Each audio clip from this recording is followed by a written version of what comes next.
They came from the stars. The ancient Sumerians called them gods, the Anunnaki, beings from a lost planet named Nibiru. They didn't just visit Earth. They changed the course of humanity forever.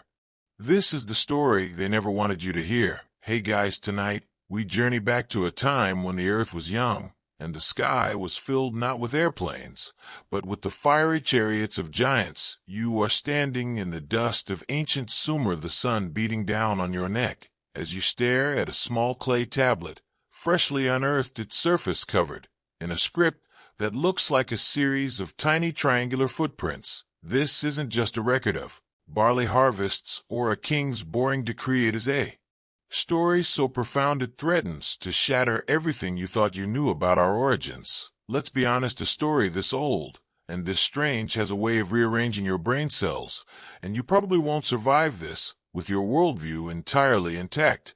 So before you get comfortable, take a moment to like the video and subscribe. But only if you genuinely enjoy what I do here. I'd love to see where you're all listening from tonight. So drop your city and the local time in the comments below. It's always amazing to see this global community coming together in the quiet hours. Now dim the lights, maybe turn on a fan for that soft background hum, and let's ease into tonight's journey together. The clay in your hand is still cool from the Earth, a small heavy rectangle that feels like an ancient iPad, holding not apps and emails, but the very soul of a lost civilization. You trace the wedge-shaped marks with your finger, a language called cuneiform, one of the first true forms of writing ever conceived by the human mind. It's a mainstream historical fact that Sumerians developed this script around 3500 BC, primarily for the boring but necessary task of administration, keeping track of grain, sheep, and jugs of beer, which I guess makes them the inventors of both civilization and the tedious spreadsheet. You can imagine archaeologists carefully brushing away the dirt from 1,000 tablets only to find they've discovered a 5,000-year-old receipt for a goat. It must be a little disappointing. But among these mundane records of daily life, there are other tablets, other stories, ones that mainstream history tends to file under the neat and tidy category of myth.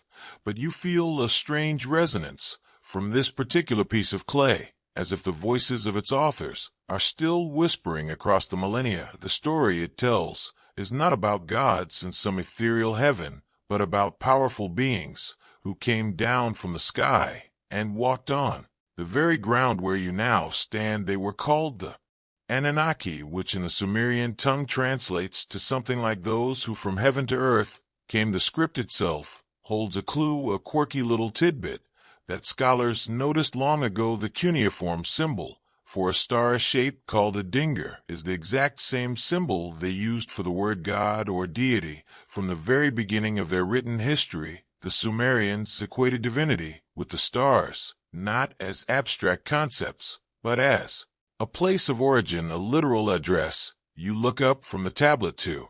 The vast empty landscape of what is now southern Iraq, a flat and unforgiving expanse under a pale blue sky. Yet thousands of years ago, this very place was a vibrant tapestry of cities, temples, and canals, a bustling hub of innovation. And you have to wonder, how did this happen? How did a people spring from the Neolithic mud and almost overnight develop complex mathematics, astronomy, medicine, and social structures? They mapped the constellations, they created legal codes, they built towering ziggurats that reached for the heavens like launch towers. Their stories, the ones we call myths, describe this knowledge not as something they cleverly invented, but as a gift to technology transfer from these Anunnaki teachers who ruled over them as kings and queens for thousands of years. And this is where you encounter one of the most perplexing artifacts of all. The Sumerian king list, a series of tablets that document a lineage of rulers stretching back into an impossibly distant past. Historians still argue whether the Sumerian king list, which documents rulers with impossibly long lifespans, is pure myth or a distorted record of a genuine prehistoric era. The list speaks of kings who reigned for 28,800 years or 36,000 years, figures that are casually dismissed as mythological exaggeration. But what if they weren't? What if these weren't human kings as we know them, but the long-lived Anunnaki? themselves each number a precise calculation based on their home world's much longer orbital period. This is the central claim of a controversial theory that these weren't just stories, these were memories, a historical record of our own engineered genesis, transcribed by the first humans, who were taught how to write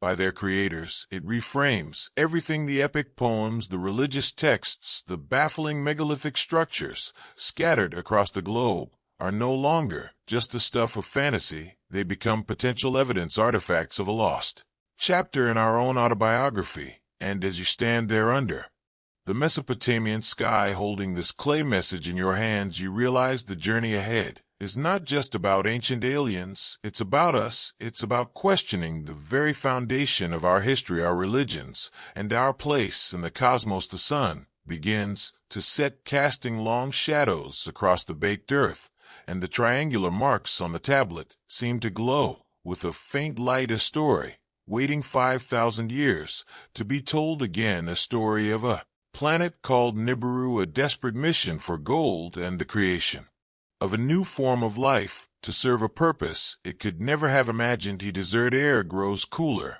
as the last sliver of sun vanishes below the horizon, and the cuneiform on the tablet in your hands seems to dissolve into shadow. But the story it holds is now ignited in your minds. You are no longer just an observer. You are walking through the Fertile Crescent, the land between the two rivers, the Tigris and Euphrates, a place the Greeks would later call Mesopotamia. You can feel the soft squish of irrigated soil under your feet, a stark contrast to the harsh desert just beyond the canals. This entire civilization feels like an impossible garden carved out of a wasteland. And that's the first mystery of Sumer, how this place, this specific patch of difficult land, became the cradle of everything we call civilization. You trudge through fields of barley, their heads heavy and golden under a moon that is just beginning to rise. In the distance, you see the flickering torchlight of a city, a real city, one of the first the world has ever known. This isn't a simple village or a hunter-gatherer camp. This is Uruk, or Eridu, a sprawling metropolis of mud, brick, and ambition, a testament to a people who decided that wandering was over and building was the future. A mainstream historical fact that is often taken for granted is that the Sumerians gave us the wheel around 3500 BC, not initially for transportation you imagine, but for pottery, as simple potters were spinning clay into jars and bowls. But then some forgotten genius turned it on its side, put an axle through it, and changed the world forever. You can almost hear the first clunky rattle of a wooden cart, a sound that would echo through history from chariots to Teslas. It all started here, a simple circle in the dust, and with the wheel came trade, and with trade came the need for records, and with records came writing, and with writing came history itself. It's a neat little package, a perfect chain of causality that history books love, but it feels too simple, too clean, as if we're skipping over the most important part, the spark. You wander into the city now. The streets are narrow and bustling even at night, filled with the sounds of people talking, the bleating of a goat being led to market, the rhythmic clang of a coppersmith's hammer. You see priests in long robes, scribes hurrying with clay tablets under their arms, and merchants arguing over the price of lapis lazuli. From distant mountains, they seemed so much like us, so familiar,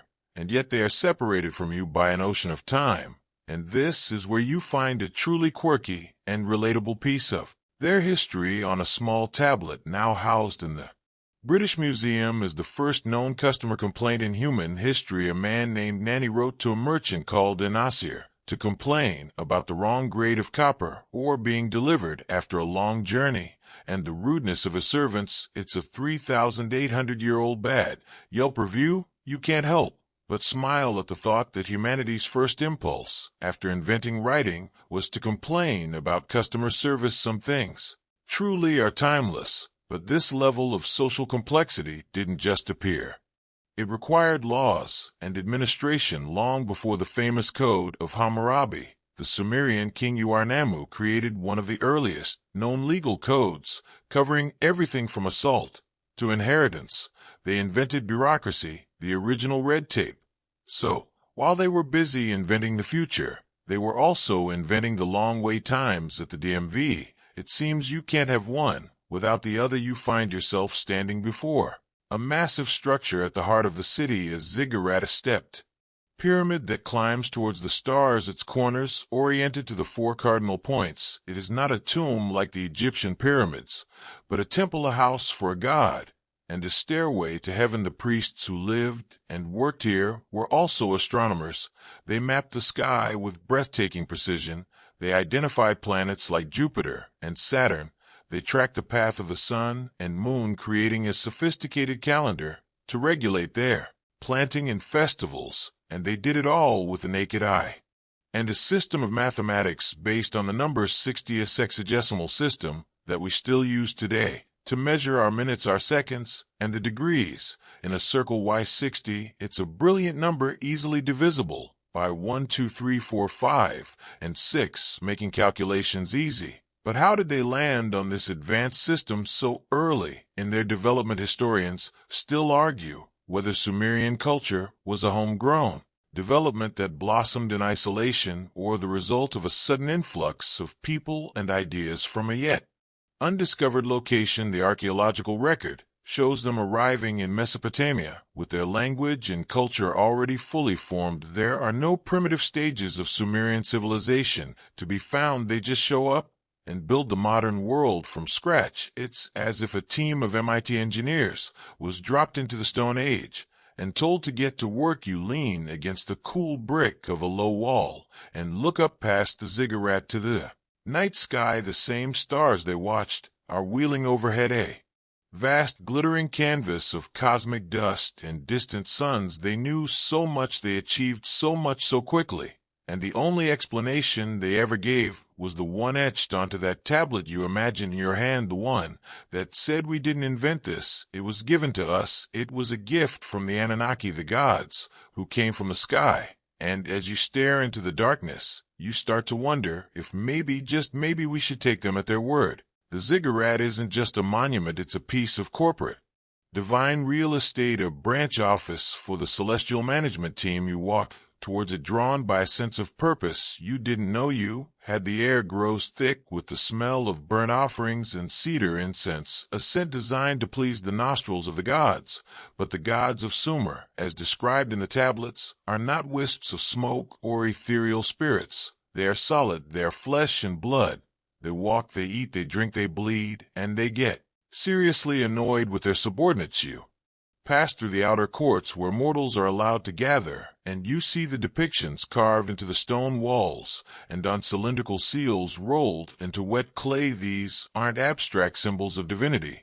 They are portraits. The Anunnaki are always shown as humanoid, but larger, taller, and more imposing than the humans who serve them. It's a verifiable fact of Mesopotamian art that their gods are consistently depicted wearing unique horned helmets, a symbol of their divine status and power. Not unlike a king's crown or a CEO's expensive watch, it was a visual shorthand. Everyone understood these are the bosses. You reach the base of the grand staircase leading up to the temple proper, and you hesitate. You are not a priest.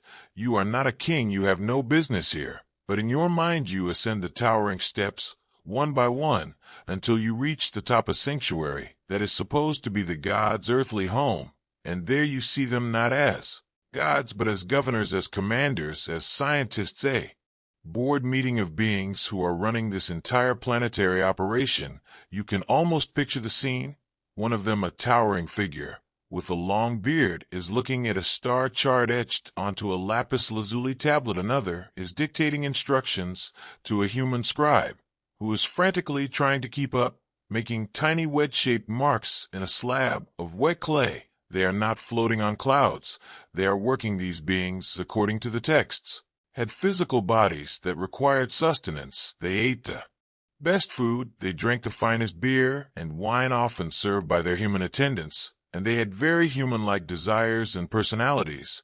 They were prone to jealousy, ambition, and epic family dramas that would make a reality TV show look tame. Imagine being a human servant tasked with delivering bad news to a 7-foot-tall alien being with a short temper and access to weapons that can level a city, you'd probably need a pretty good dental plan. You notice something else in these depictions and descriptions, a quirky tidbit that adds another layer of strangeness. The Anunnaki are often described as being cloaked in something called melum, a word that's difficult to translate, but implies a terrifying, dazzling radiance or an awe-inspiring shimmer. Some have theorized this wasn't a metaphorical halo, but the glow of their technology, perhaps a form of personal protective equipment, or the energy field generated by their suits or devices. It was a radiance that could be worn like a garment and could also be removed when they took it off.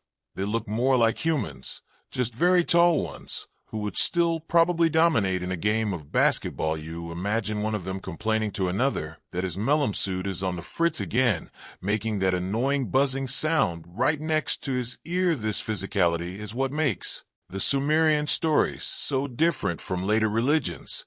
These are not gods to be worshipped in blind faith. They are powerful rulers to be obeyed in person. You followed their direct orders. They legislated your society. They settled your disputes, and they punished you when you stepped out of line. The relationship was less about spirituality and more about administration. They were the colonizers, and humanity was the local workforce enlisted to help them achieve their mission, a mission you don't yet understand, but you can see the evidence of their advanced knowledge everywhere, in the precise architecture of the temple, in the astronomical alignments of the city, and in the stories of the incredible tools they possessed. They had weapons that could shoot fire, flying skyboats that could traverse the heavens, and mysterious artifacts that could heal or harm with a touch. To the Sumerians, this was simply divine power, but to a modern eye it sounds suspiciously like technology. It sounds like a highly advanced civilization interacting with a primitive one, where sufficiently advanced technology is indistinguishable from magic. Academics still debate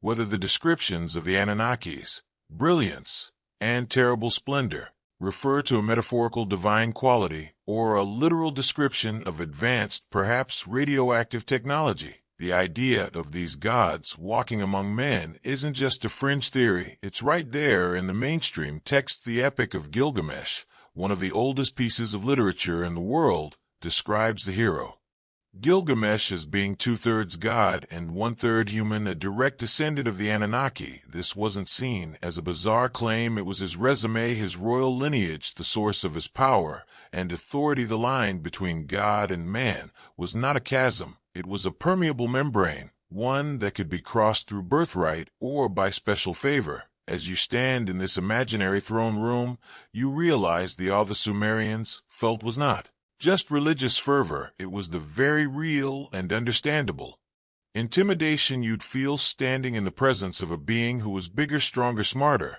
and held the power of life and death in their hands. They weren't just gods, they were the landlords of planet Earth, and humanity was just learning the terms of the lease. The imaginary ziggurat dissolves around you, leaving you once again under the vast star-dusted canopy of the desert sky. Your gaze drifts upwards past the familiar constellations of the zodiac, a system of star mapping the Sumerians themselves invented, and you search for something else, something that doesn't belong. You are looking for their home, the place. These Anunnaki came from a world the cuneiform tablets call Nibiru, a name that translates to planet of the crossing. This isn't just a mythological realm like Asgard or Olympus. According to the tablets, it is a physical planet, a real place in our own solar system, but one we have never seen because its orbit is so vast, so strange, so utterly different from the neat circular paths of the other planets. You try to picture it in your mind, not as a dot of light, but as a world, a colossal sphere hurtling through the blackness of deep space. The Sumerian texts are surprisingly specific. They describe Nibiru not as a gas giant or a frozen rock, but as a habitable world with an atmosphere, oceans, and its own life, a world that was facing a catastrophic environmental crisis. Its atmosphere was eroding, bleeding away into space, leaving the surface vulnerable to the cold of deep space and the harsh radiation of its distant sun. It's a chillingly modern problem, an ancient echo of our own fears about climate change and ozone depletion, you can almost feel the anxiety of the Nibiruans, the desperation of a civilization watching its own world die a slow death. Now here's where the narrative takes a sharp turn from established astronomy. A mainstream historical fact is that the Sumerians knew of 7 celestial bodies that moved against the backdrop of fixed stars: the Sun, the Moon, Mercury, Venus, Mars, Jupiter, and Saturn. They had names and myths for each one. Their entire cosmology was built around this number 7,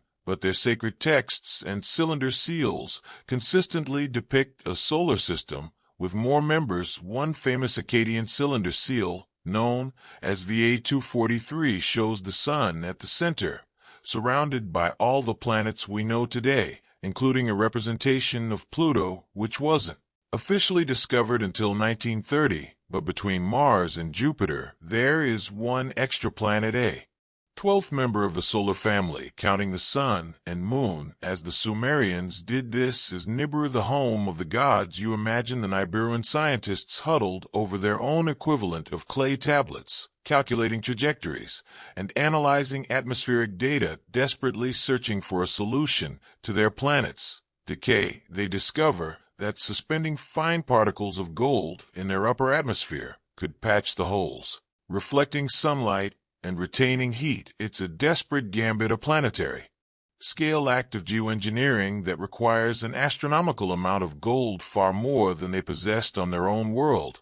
So they turned their powerful telescopes, their far-seeing eyes, to the heavens, scanning their cosmic neighborhood for a source, and their search leads them here, to our solar system, to the third rock from the Sun, a small blue-green world rich in water and teeming with life, and most importantly a world that the tablets say was rich with gold. It wasn't an invasion for conquest, it was a mining expedition born of desperation. A quirky and surprisingly detailed part of the narrative is the Anunnaki's concept of time. Their orbital period for Nibiru was 1 Shar, which equated to 3,600 Earth years. This massive timescale is the key that supposedly unlocks the impossibly long reigns of the Sumerian kings and the vast spans of time. In their historical accounts, a year to them was a lifetime for generations of humans. It's a clever, if speculative, way to reconcile the mythological numbers with a kind of scientific logic. It also adds a layer of pathos to their story. Their time on Earth was just a short-term assignment, a brief stop in their own long lives, while for humanity the arrival of the gods was an event that would define their entire existence. You can almost hear the conversation in the Nibiruan High Council, the debate over the risks, the resources, the ethics of traveling to another inhabited world, to strip its resources, even if that life was only in its most primitive stages.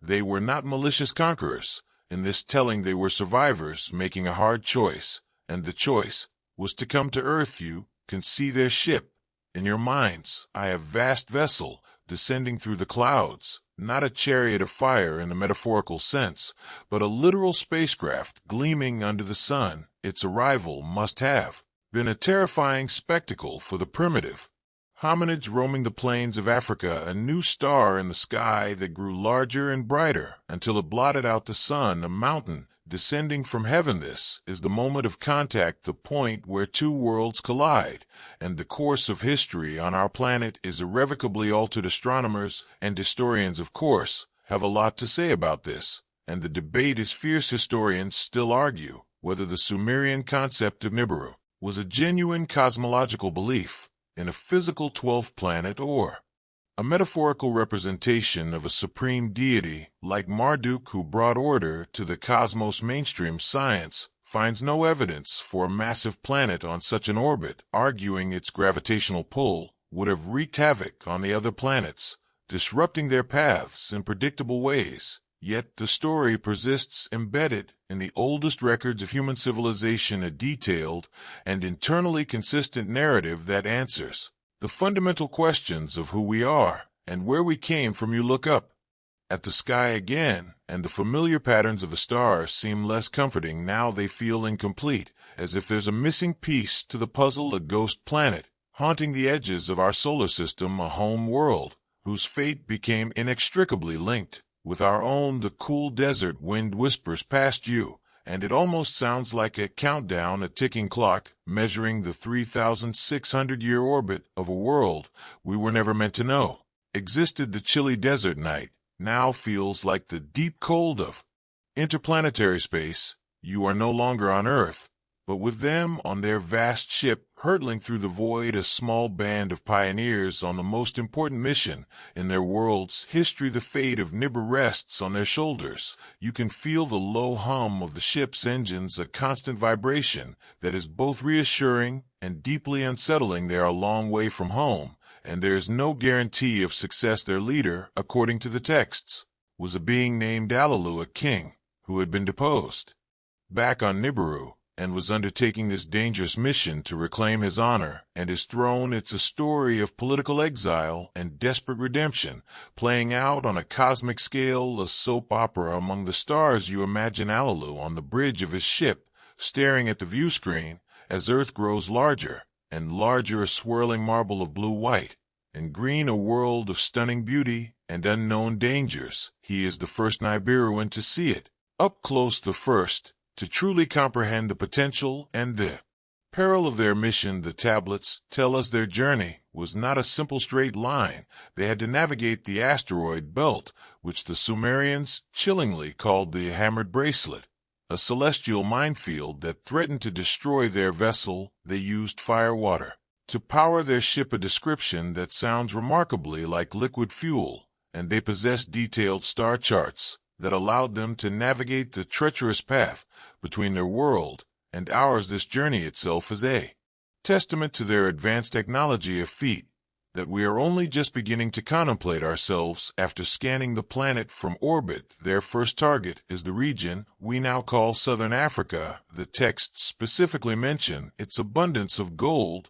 They needed a base of operations, a place to land and begin the arduous task of mining and processing the precious metal that would save their world. The leader of the landing party is not Alalu, but a new character who will become central to our story, a brilliant and charismatic scientist named Enki, which means Lord of the Earth. He is the son of the new king of Nibiru, Anu, and he is both a master engineer and a geneticist, a cosmic Da Vinci with an expertise in water and life.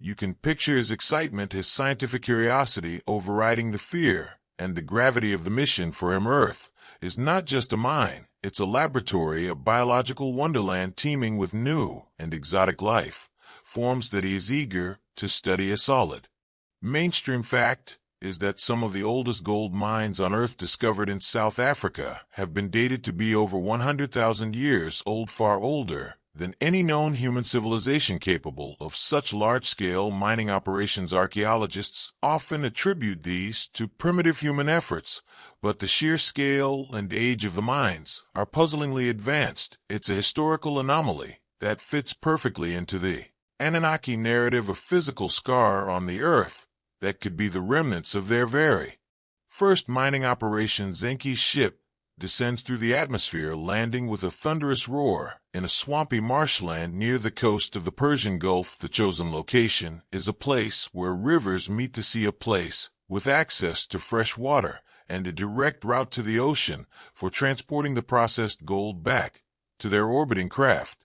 They named their first settlement Eridu, which means home in the far away. It would become the first city in Sumerian lore, the sacred first city on Earth, and Enki, its founder, would be forever associated with it. You can imagine the first moments after landing, the ramp of the ship lowering with a hiss, revealing a humid alien landscape, the air thick with the smell of salt and decay, the sounds of strange birds and insects. A handful of Anunnaki astronauts stepping out in their protective suits, their boots sinking into the soft mud of a world that would soon become their second home. A quirky detail from the texts describes how Enki established his first home in Eridu by building it out of reeds from the marshes and covering it with clay. It wasn't a futuristic palace of chrome and steel, but a practical dwelling made from local materials. It's a humble beginning for the gods of Earth, a reminder that they were not all-powerful. They were pioneers adapting to a new environment,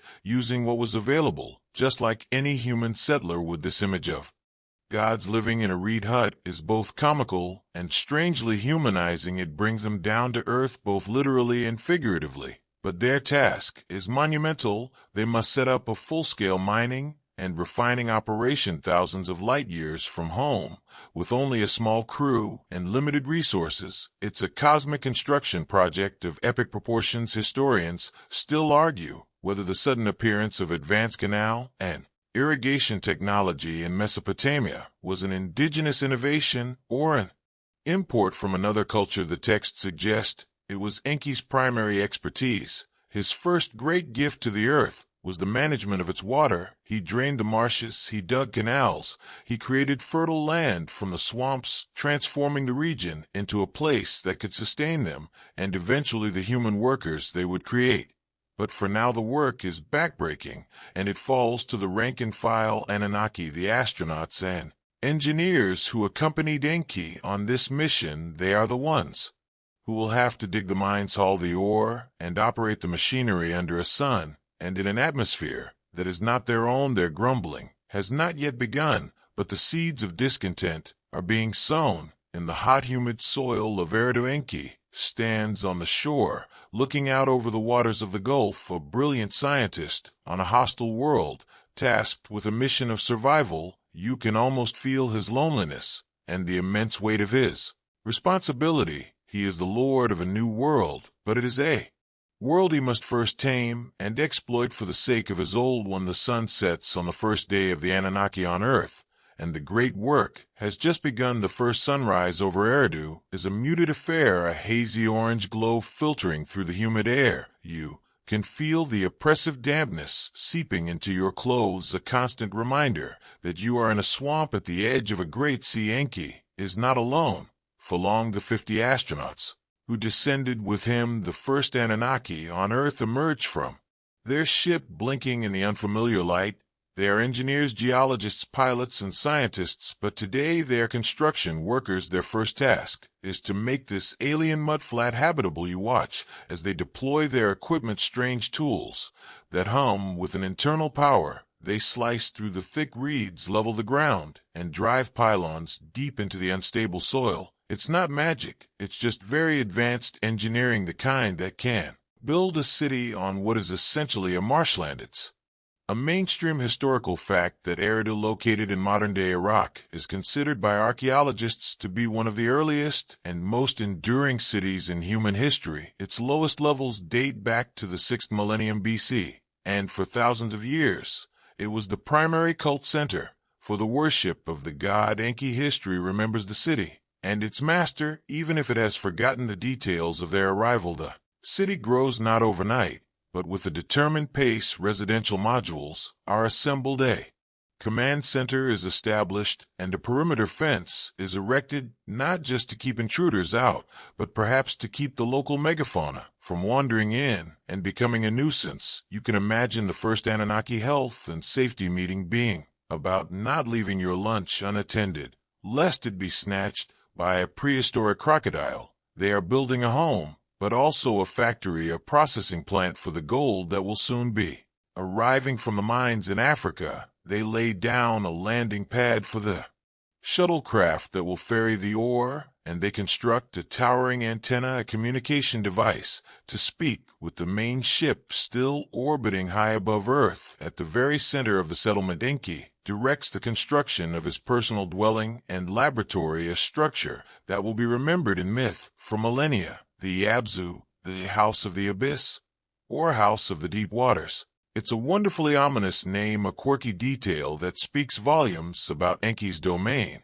He is the master of water, of genetics, of the hidden depths, and his house is built right over a source of fresh water, a link to the subterranean aquifers that he would master. It's probably not the best name if you're trying to attract investors for a new real estate development, but for a reclusive super-genius scientist, it's perfect. You can picture it as a kind of high-tech waterworld headquarters with submerged levels for his genetic experiments and a private dock for his submersible craft, his own personal Batcave, but way more humid. The work is grueling. The Anunnaki are not used to Earth's gravity or its climate. They complain about the heat, the mud, the strange insects, and the sheer backbreaking nature of the labor. They are highly advanced beings who signed up for a scientific mission, not a 10,000-year sentence in a cosmic chain. Gang, their commander Enki, leads by example, working alongside them, surveying the land, designing the canals that will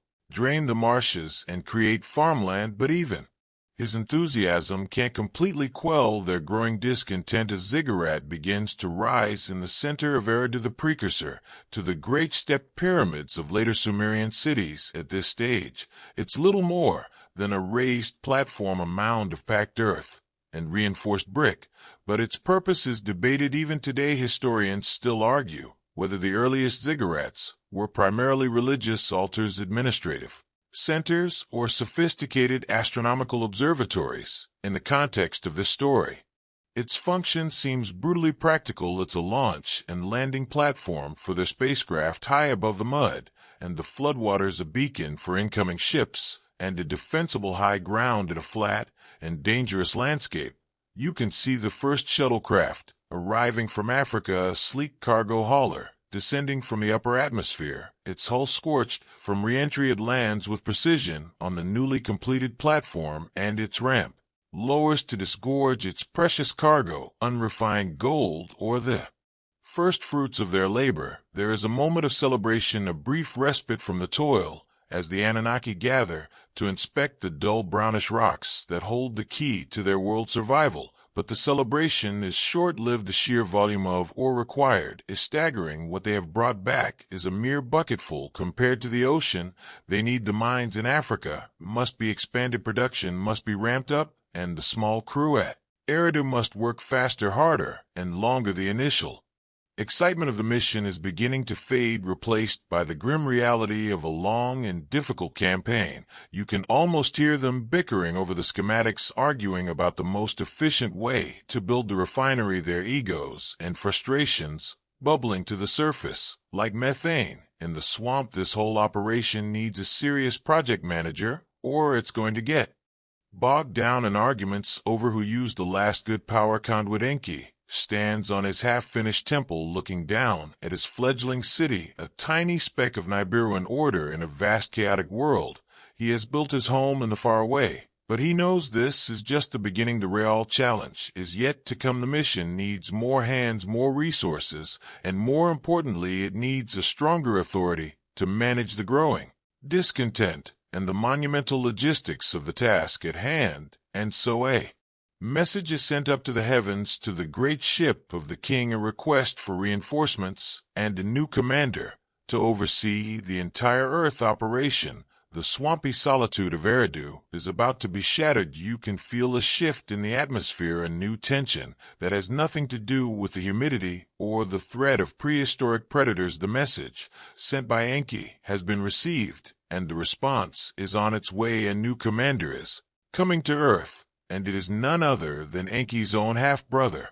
Enlil, the name itself feels heavy, authoritative. Enlil means Lord of the Command, and he is every bit as severe as his title suggests. You can imagine Enki's mixed feelings. He needs the help, he needs the organizational rigor that Enlil will bring, but he also knows that his freewheeling days of scientific exploration are over. His brother is a military man, a stickler for rules, and a pragmatist who sees Earth not as a beautiful laboratory, but as a resource to be exploited with maximum efficiency. The rivalry between these two half-brothers is the central engine of the entire Anunnaki saga, a conflict of personalities and philosophies that will shape the destiny of both gods and men. Enlil's ship arrives not with the scientific curiosity of Enki's vessel, but with the thunderous authority of a warship descending from the heavens. It doesn't land at the humble settlement of Eridu. It sets down in the center of Mesopotamia, a more strategic location from which to command the entire operation. Enlil steps out onto the soil of Earth, and you can immediately see the contrast with his brother, where Enki is curious and adaptable. Enlil is stern and imposing, he looks at the untamed wilderness of Earth with disdain, seeing only chaos that needs to be brought to order. He is the ultimate CEO, the cosmic being counter, sent to get a struggling startup back on track. And his first act is to establish a new city, his own city, Nippur, the mission control center for the entire planet, a well-established historical fact is that the city of Nippur was the primary religious center of Sumer. For thousands of years, it was considered the home of the chief god Enlil, and was unique in that it was never a political capital or the seat of a dynasty. It was a sacred neutral ground, the command post of the gods, a place where disputes were settled and decrees were issued, just as the tablets describe. With Enlil's arrival, the Anunnaki presence on Earth expands dramatically. New cities are founded, each with a specific purpose. One is a medical center, another a spaceport, another a metallurgical hub. They are building an entire industrial infrastructure from scratch, laid out with a geometric precision that mirrors the constellations above. A quirky and telling detail found in the texts is that each of the first 7 Anunnaki cities was put under the command of a specific Anunnaki leader and was dedicated to a specific celestial body. Eridu, Enki's city, was linked to Mercury, while Nippur, Enlil's command center, was linked to Earth itself. It's a wonderfully bureaucratic way to organize a planetary colonization. They're not just building cities, they're creating a cosmic map on the surface of the Earth, a system of command and control that is both practical and deeply symbolic. You can almost picture the awkward first meeting between the two brothers, Enki proudly showing off his work, in Eridu the canals, the fledgling agriculture, the scientific samples he's collected, and Enlil just nodding curtly, his mind already focused on production quotas and transport logistics. He probably asked Enki for his quarterly progress reports and a detailed breakdown of man-hours spent on non-essential research. Enlil's gaze falls upon the abs of Enki's beloved underwater laboratory, and you can see the disapproval in his eyes. He sees it as a frivolous distraction, a waste of time and resources, when the primary mission to mine gold is falling behind schedule. The first great argument erupts there in the mud of Mesopotamia. Enki the scientist argues for a deeper understanding of Earth's ecosystem, for a more harmonious approach.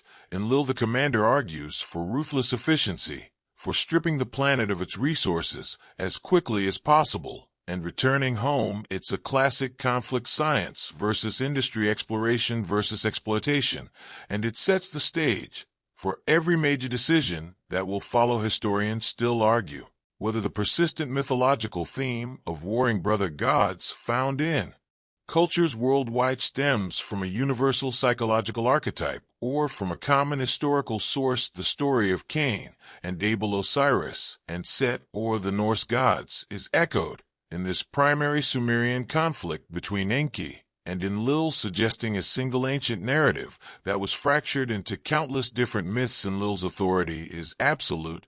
He is the son of the king Anu.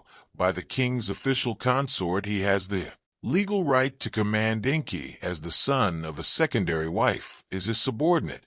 Despite his brilliance and his status as the firstborn, so Enlil takes command of the mission. Enki is reassigned. He is sent south to Africa to take direct control of the gold mining operations in the Abzu, a land that will later be known as the underworld in some mythologies. It is a bitter pill for Enki to swallow. He is being exiled from his beloved Eridu and sent to manage the very mines he had hoped to only oversee. From a distance, the great work of building and creating is over for him. Now he is just a glorified mine foreman, while his brother sits in the newly built command post at Nippur, issuing orders and taking all the credit. The division of labor is complete. Enlil is in charge of the mission on the surface in Sumer, while Enki is in charge of the mission below the surface in Africa. Lord of the command and Lord of the earth now have their separate domains, and the simmering resentment between them will only grow, festering in the heat of the African sun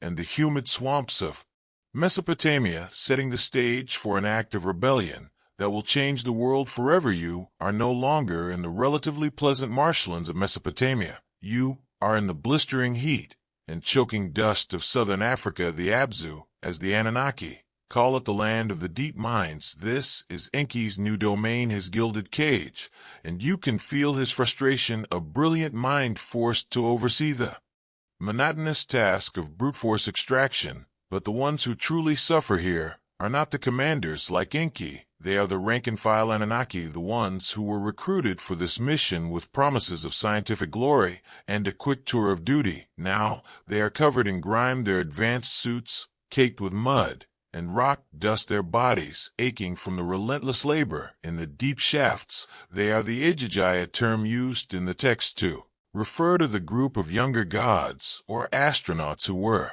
tasked with the hardest work. They are the cosmic equivalent of the guys in red shirts on Star Trek, the expendable crewmen who do all the dangerous jobs.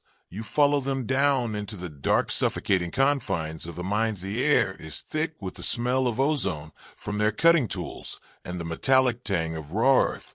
They use powerful laser-like devices to slice through the rock and sonic pulverizers to break it down into manageable chunks. But the work is still incredibly taxing. They have to haul the ore to the surface, load it onto transport craft, and work long shifts under the harsh glare of this alien sun for decades, for centuries, for millennia. According to their own long lifespan, this is not what they signed up for. You can hear their muttered complaints, their growing resentment, a slow burn of mutiny beginning to smolder in the dark tunnels far from the watchful eye of Enlil in his comfortable command center at Nibiru. Solid mainstream historical fact is the existence of the Atrahasis epic, a Mesopotamian text that is one of the oldest and most complete flood myths in the world, preceding the biblical story of Noah by at least 1,000 years. But crucially, the first part of this epic doesn't focus on the flood. It describes in detail the reason for the creation of mankind. It begins with the gods themselves having to do all the work, when the gods, like men, bore the work and suffered the toil. The text begins, "The toil of the gods was great, the work was heavy, the distress was much."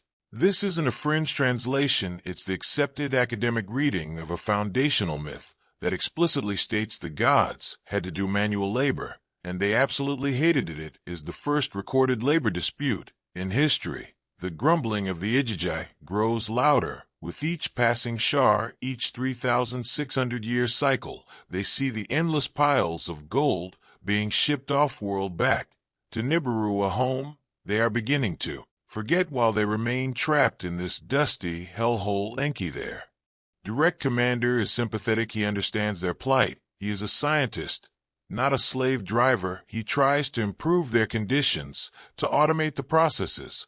But there is only so much he can do. The demand for gold from Enlil and the high command is relentless. Quotas must be met. A quirky detail from the texts describes the moment the rebellion finally ignites. The Ijiji hold a secret meeting in the dead of night. They burn their tools in a symbolic act of defiance, and they decide to march on Enlil's fortress at Nibiru to confront him directly. You can imagine the scene, a torchlit procession of angry, dust-covered astronauts marching through the wilderness, chanting slogans like, "No more mining," and Enlil is a jerk. It's a wonderfully human moment of frustration and solidarity, a wildcat strike on a planetary scale. They surround Enlil's compound, the Ikur, and their commander, a being named Nusku, goes to wake Enlil up. "The gods have declared war," he cries. "They have surrounded your gate." Enlil is terrified. He is a commander, not a warrior. He barricades himself inside his house and sends a frantic message to the other leaders, including his father, Anu the king back on Nibiru, and his brother Enki, the very person whose workers are now in open revolt. A council of the great Anunnaki is convened, a cosmic emergency board meeting to deal with the crisis. Historians still argue whether the Ijiji were a distinct class of lesser gods in the Mesopotamian pantheon, or simply another name for the Anunnaki assigned to earthly duties. The texts are ambiguous, but the narrative of their rebellion against the ruling class is consistent across multiple sources, suggesting a deep-seated class struggle within the divine society itself. The scene is tense. Enlil wants to attack the rebels, to crush the mutiny with force, but the other leaders are more cautious. They know the Ijiji are essential for the mission, and they sympathize with their plight. Anu the great king speaks with wisdom and authority. He asks for the ringleader of the rebellion to be brought forward, so they can hear their grievances directly. The Ijiji speak their truth. They are overworked, exhausted, and see no end to their toil. Their protest is justified, and the council knows that they are at an impasse. The mission is in jeopardy. The gold is not being mined, and the command structure has broken down. Enlil is furious, humiliated, his authority challenged by his own subordinates. Enki, however, sees not just a crisis, but an opportunity. His brilliant scientific mind is already racing, formulating a plan, a solution so audacious, so controversial, that it will not only solve the labor problem, but will change the face of the earth forever. He stands before the council and makes a stunning proposal. Let us not punish them, he suggests.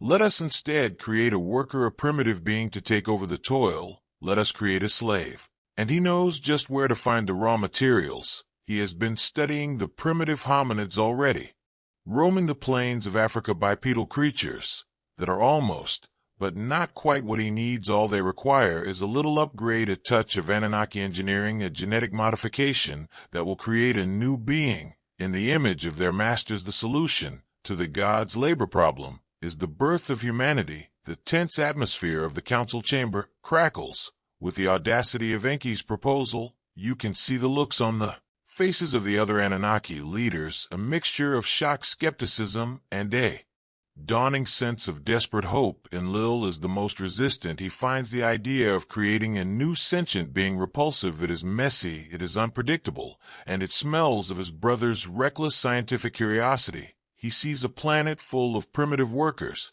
as just another problem to manage a potential future rebellion on a much larger scale. But the logic of Enki's plan is undeniable. The Ijiji rebellion has proven that using their own people for manual labor is unsustainable. The mission to save Nibiru is stalled, and they are running out of time. The king Anu gives his cautious approval. The council agrees, but with a strict set of conditions. The new being must be a worker and nothing more. It should be intelligent enough to understand orders and use tools, but not so intelligent that it develops ambitions of its own. It is to be a biological machine, a living tool, designed for a single purpose, to bear the toil of the gods. The project is greenlit, and you are now inside Enki's laboratory, the Yabzu, the house of the deep waters, which has been relocated to Africa, closer to the raw materials he needs. You can imagine it as a high-tech facility buzzing with the hum of advanced equipment, transparent vats filled with bubbling liquids, holographic displays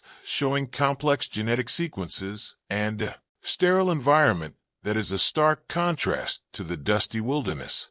Outside this is where the magic, or rather the science, is going to happen. Enki's chief medical officer, a skilled scientist named Ninti, is put in charge of the practical aspects of the project. She is a master of medicine and genetics, and her name would later evolve into the myth of the mother goddess, the one who fashions life from clay. Her title is Ninma, which means Lady of the Birthing, and she is about to live up to it in the most profound way imaginable. A mainstream historical fact that provides a fascinating backdrop to this story is the scientific mystery of human chromosome. 2 humans have 23 pairs of chromosomes, while all other great apes have 24. Scientists have discovered that our chromosome 2 is the result of a fusion of 2 separate ancestral chromosomes. It's as if at some point in our distant past, 2 chromosomes were fused together into one, creating a significant genetic divergence that helped set us on the path to becoming human. The cause of this fusion is unknown, but it represents a sudden and dramatic evolutionary leap, a genetic event that fits eerily well with the idea of a deliberate manipulation. Enki and Ninti's first task is to acquire the genetic material they need. They need a sample from one of the wild men, as the texts call them, the bipedal hominids that roamed the African savanna. These are the beings we would now classify as Homo erectus, or a similar early human ancestor. You can picture a strange and slightly comical scene: an Anunnaki safari party trying to capture a specimen without harming it, perhaps using some kind of tranquilizer dart or energy net. Once they have their subject, they bring it back to the lab, and begin the delicate process of genetic engineering. The plan is to take the egg of a female hominid and fertilize it with the sperm of a young Anunnaki male, effectively mixing the clay of the earth with the essence of the gods. A quirky detail in the ancient texts is that they describe the creation process with surprisingly biological language. They speak of mixing the blood and essence of a god with the clay of the earth in the purifying bath of a goddess. They are not shaping a man from dirt like a potter, as the later simplified myths would have it. They are describing a process that sounds remarkably like in vitro fertilization and genetic recombination. The clay is the earthly genetic material, the blood of the god is their DNA, and the purifying bath of the goddess Ninti is the womb of a surrogate mother. The process is not easy. There are many failures. The texts describe a series of trial and error experiments that produce malformed creatures, beings with defects that are not viable. It's a grim and unsettling image, a procession of monstrous prototypes that have to be discarded. You can sense Ninti's frustration and Enki's obsessive drive to get the formula just right. Historians still argue whether the numerous monster and hybrid creatures depicted in Mesopotamian art, such as winged bulls and scorpion men, are purely symbolic fantasies or folk memories of actual genetic experimentation. The Anunnaki story provides a startlingly literal interpretation for these otherwise bizarre images. They were the rough drafts, the beta tests of humanity. Finally, after many attempts, they achieve a breakthrough. Ninti holds up a test tube containing a successfully fertilized and genetically modified embryo. The perfect blend of Earth and Nibiru has been created, but they need a womb to carry it to term. Ninti herself volunteers to be the first surrogate mother. My hands have made it, she declares, and so the first human embryo is implanted into the womb of a goddess, a being from another world, who will serve as the incubator for a new form of life. The great Anunnaki leaders, including a skeptical Enlil, gather in the laboratory to witness the final stages of this unprecedented experiment. They watch and they wait for the birth of a creature that will solve their labor crisis. A being they call the Lulu Amalu, the mixed-up worker, a being that history will remember by another name, Adamu, the first man. The birth is imminent, and the future of two worlds hangs in the balance. The gods are about to play God in the most literal way possible, and the consequences of their creation will be far greater and more complicated than they could ever imagine. The air in the birthing chamber is thick with anticipation. You are a silent observer in the corner of this sterile high-tech room, watching history unfold at a genetic level. Enki and Ninti monitor the vital signs of the surrogate mother, their faces illuminated by the soft glow of humming display screens. Enlil stands in the background, his arms crossed, a thunderous expression on his face. He is here to witness the solution to his labor problem, but he clearly disapproves of the entire messy biological process. The birth is difficult, but successful. A new life cries out for the first time, its voice echoing in the quiet laboratory. Ninti holds the infant up for the council to see. He is perfect, a successful hybrid of ape-man and Anunnaki. His features are finer than the hominids of the wild. His skin is smooth, and his eyes hold a spark of intelligence that was not there before. He is the prototype, the first of his kind.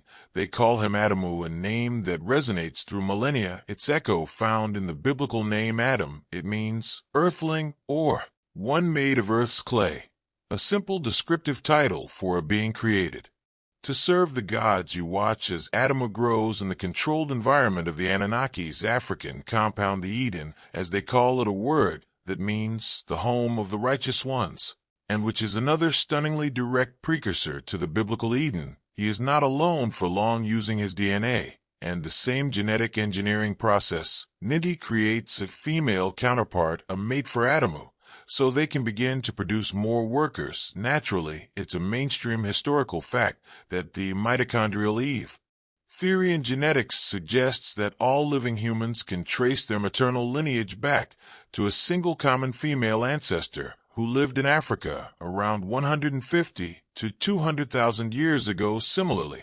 Y-chromosomal Adam is the most recent common patrilineal ancestor of all living men. While these were not the only man and woman alive at the time, the concept of a founding pair from which all humanity descends is a scientific reality that mirrors the ancient story of a first man and woman in a startling way. Adamu and his female counterpart, whom we can call Tiamat, or another early Sumerian name for life, are success. They are strong, intelligent enough to learn commands and perform tasks, but they are docile. They lack the spark of true self-awareness and ambition that defines their creators. They are perfect slaves. They are put to work in the gardens of the Eden, tending the plants and maintaining the compound, and the Anunnaki are pleased the plan has worked, but they need more workers, many more, to take over the grueling labor in the mines. The process of creating each one individually in the lab is too slow, so Ninti enlists the help of 14 Anunnaki females who volunteer to serve as surrogate mothers. They create 7 males and 7 females.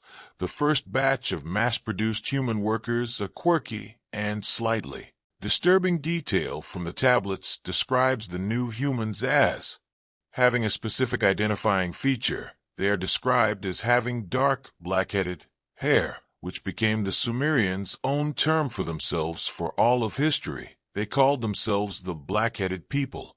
It was a brand, a label given to them by their creators to distinguish them from the fair-haired Anunnaki themselves. You can almost imagine Enlil conducting a final inspection of the first batch of workers, checking their teeth and muscle tone, like a farmer examining prize livestock. Satisfied that they are fit for purpose, the newly created humans are then sent to the mines. They take over the digging, the hauling, the processing. They take the yoke of the gods upon their own shoulders, and for a time there's peace. The Igigi are relieved of their toil. They are reassigned to operate the shuttlecraft and orbital stations, a much more suitable job for their skills and status. Enlil is satisfied. The gold production is back on schedule. The mission to save Nibiru is back on track, but Enki is not satisfied. He watches the new humans toiling in the mines, and he feels a growing sense of pity and guilt. He sees in them a reflection of his own people, a potential that is being deliberately suppressed for the sake of convenience. He had argued for their creation, but he had envisioned them as something more than biological robots. Historians still argue about the moral and ethical dimensions of the Anunnaki story, with some interpreters seeing Enki as a heroic Prometheus figure who champions humanity, and others viewing him as a reckless scientist who creates a slave race to solve a problem. The texts themselves support both interpretations, portraying him as a complex character torn between his loyalty to his people and his growing affection for his own creation. You see Enki spending time with the humans in secret. He teaches them small things beyond their designated tasks: how to build better shelters, how to use more complex tools. He is fascinated by their capacity to learn and adapt. He sees the spark of true consciousness flickering within them, and he believes it should be fanned into a flame, not extinguished. Enlil forbids this interaction. He wants the humans kept separate, ignorant, and focused only on their work. He fears that any further education will lead to them getting ideas, to them questioning their lot in life, to them rebelling. Just as the Igigi had done, the stage is set for the next great conflict between the two brothers. It will no longer be about mission, logistics, or personal rivalry. It will be about the very soul of their new creation, the fate of humanity itself. Enki has a decision to make. Will he obey his brother and keep humanity as a docile workforce, or will he break the rules and give them the one thing they were never supposed to have, the knowledge of who and what they truly are? The answer will come in the heart of the Eden, in a place that will forever be remembered as a garden of temptation and a moment of divine defiance. The Garden of Eden is a paradise, but it's a gilded cage. You walk among the lush foliage, the carefully cultivated fruit trees,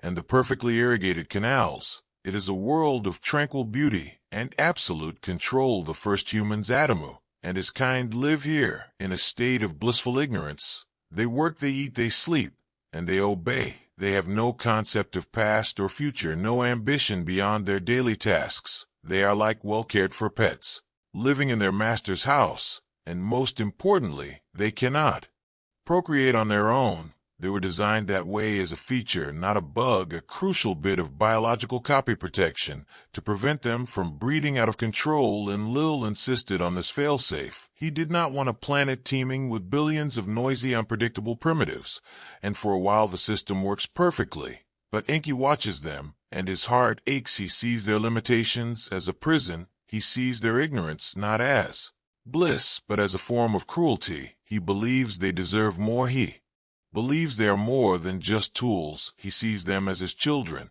and he decides to give them the gift of true life, even if it means defying the explicit command of his brother Enlil, and risking the wrath of the entire Anunnaki Council. You are there in the shadow of a large gnarled tree. As Enki approaches the first human pair, he is not depicted as a slithering serpent, but as himself a tall, wise being, a god. He speaks to them not in commands but in riddles and suggestions. He points to a certain tree in the center of the garden. The texts speak of two special trees in the Eden, the tree of life and the tree of knowledge of good and evil. The humans are forbidden from eating the fruit of the latter. This is a mainstream biblical story known to billions, but its origins lie here in the much older Sumerian accounts of Enki's rebellion. The tree of knowledge is not about apples and sin, it's about genetics and procreation. The knowledge they are forbidden from attaining is the knowledge of how to reproduce, to become masters of their own life cycle, to be as gods,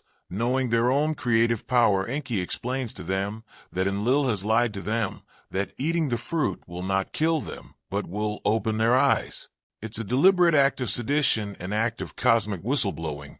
He is telling the workers that management has been lying to them about their own biology. A quirky and fascinating interpretation of this story suggests that the fruit was not a literal piece of food, but a metaphor for a specific genetic sequence or a piece of information that Enki transmitted to them, perhaps through a technological device or a direct upload of knowledge. The act of eating was the act of integrating this new information into their being, into their very DNA. It was a software patch that unlocked a hidden feature that had been deliberately disabled. You can picture the scene.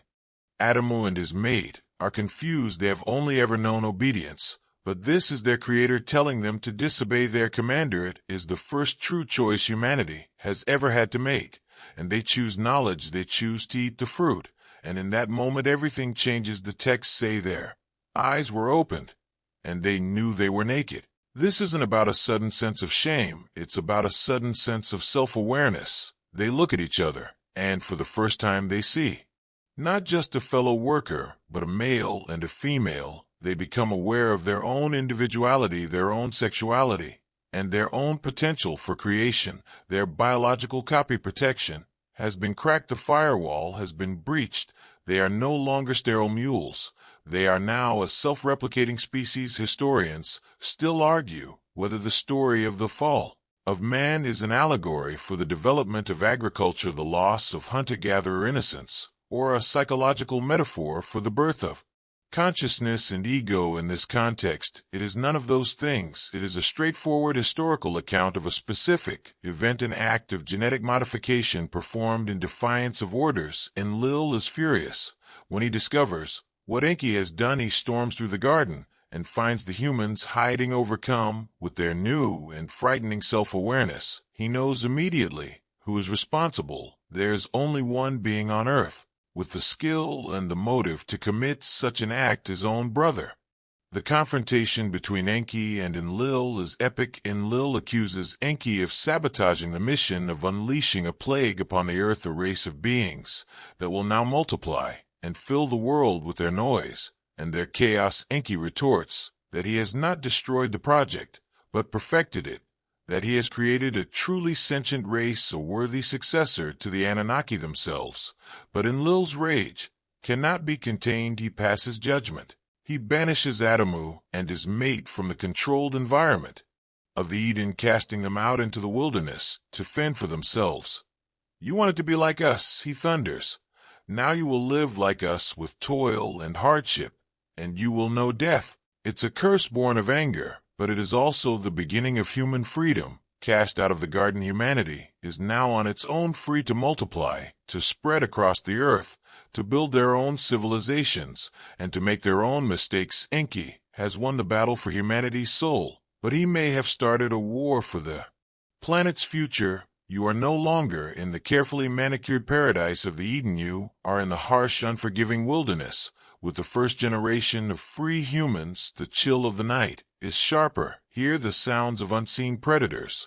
More menacing, the safety net is gone, and for the first time humanity is truly on its own. But they are not just surviving, they are thriving, free from the Anunnaki's biological constraints. They begin to multiply, just as Enlil had feared. Generations pass in the blink of an Anunnaki eye. Humanity spreads from Africa into Mesopotamia, and beyond. Small villages become towns, towns become cities, and the earth begins to fill with the noise of humankind. You can hear it, a constant hum of activity, of building, arguing, loving, and living. It's the sound of a species coming into its own, a beautiful, chaotic symphony to some, and an infuriating racket to others, and you know exactly who finds it infuriating. From his command center at Nippur, Enlil watches the spread of humanity with growing alarm and disgust.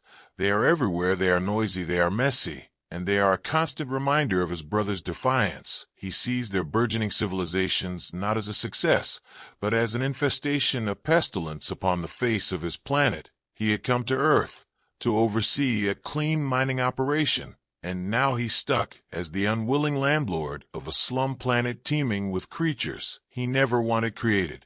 In the first place, his resentment festers, turning into a cold, hard resolve. The humans are a failed experiment, and all failed experiments must be terminated. A mainstream historical fact is that nearly every ancient culture on Earth has a great flood myth, from the Epic of Gilgamesh in Mesopotamia to the story of Noah in the Bible, to the Hindu tale of Manu and the legends of indigenous peoples across the Americas and the Pacific.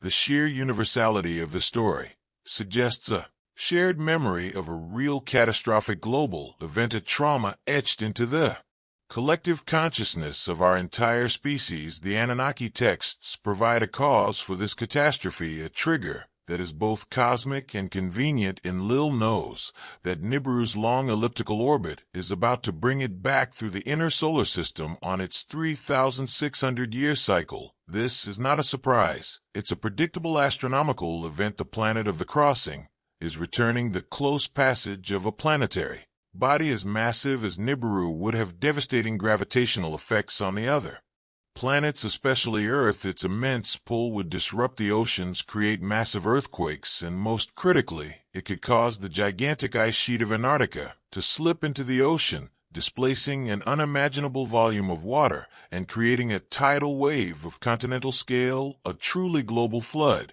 Enlil sees this not as a danger to be avoided, but as an opportunity, a weapon of mass destruction delivered by the clockwork of the cosmos. He can use the passage of Nibiru to wipe the slate clean, to get rid of his human problem once and for all, and he can do it in a way that looks like a natural disaster. Plausible deniability on a planetary scale. A quirky and chilling detail in the story is how Enlil convinces the other Anunnaki leaders to go along with his plan. He calls a council and makes them all swear an oath of secrecy. They will not warn the humans. They will simply board their skyships, ascend into orbit, and let the catastrophe unfold. They will watch from the safety of space as their creation is washed away. It is a plan of cold, calculated genocide. You can picture the scene in the council chamber. Enki must be horrified, but he is outvoted and bound by the oath of the gods. His hands are tied. He is forbidden from speaking directly to any human about the coming deluge.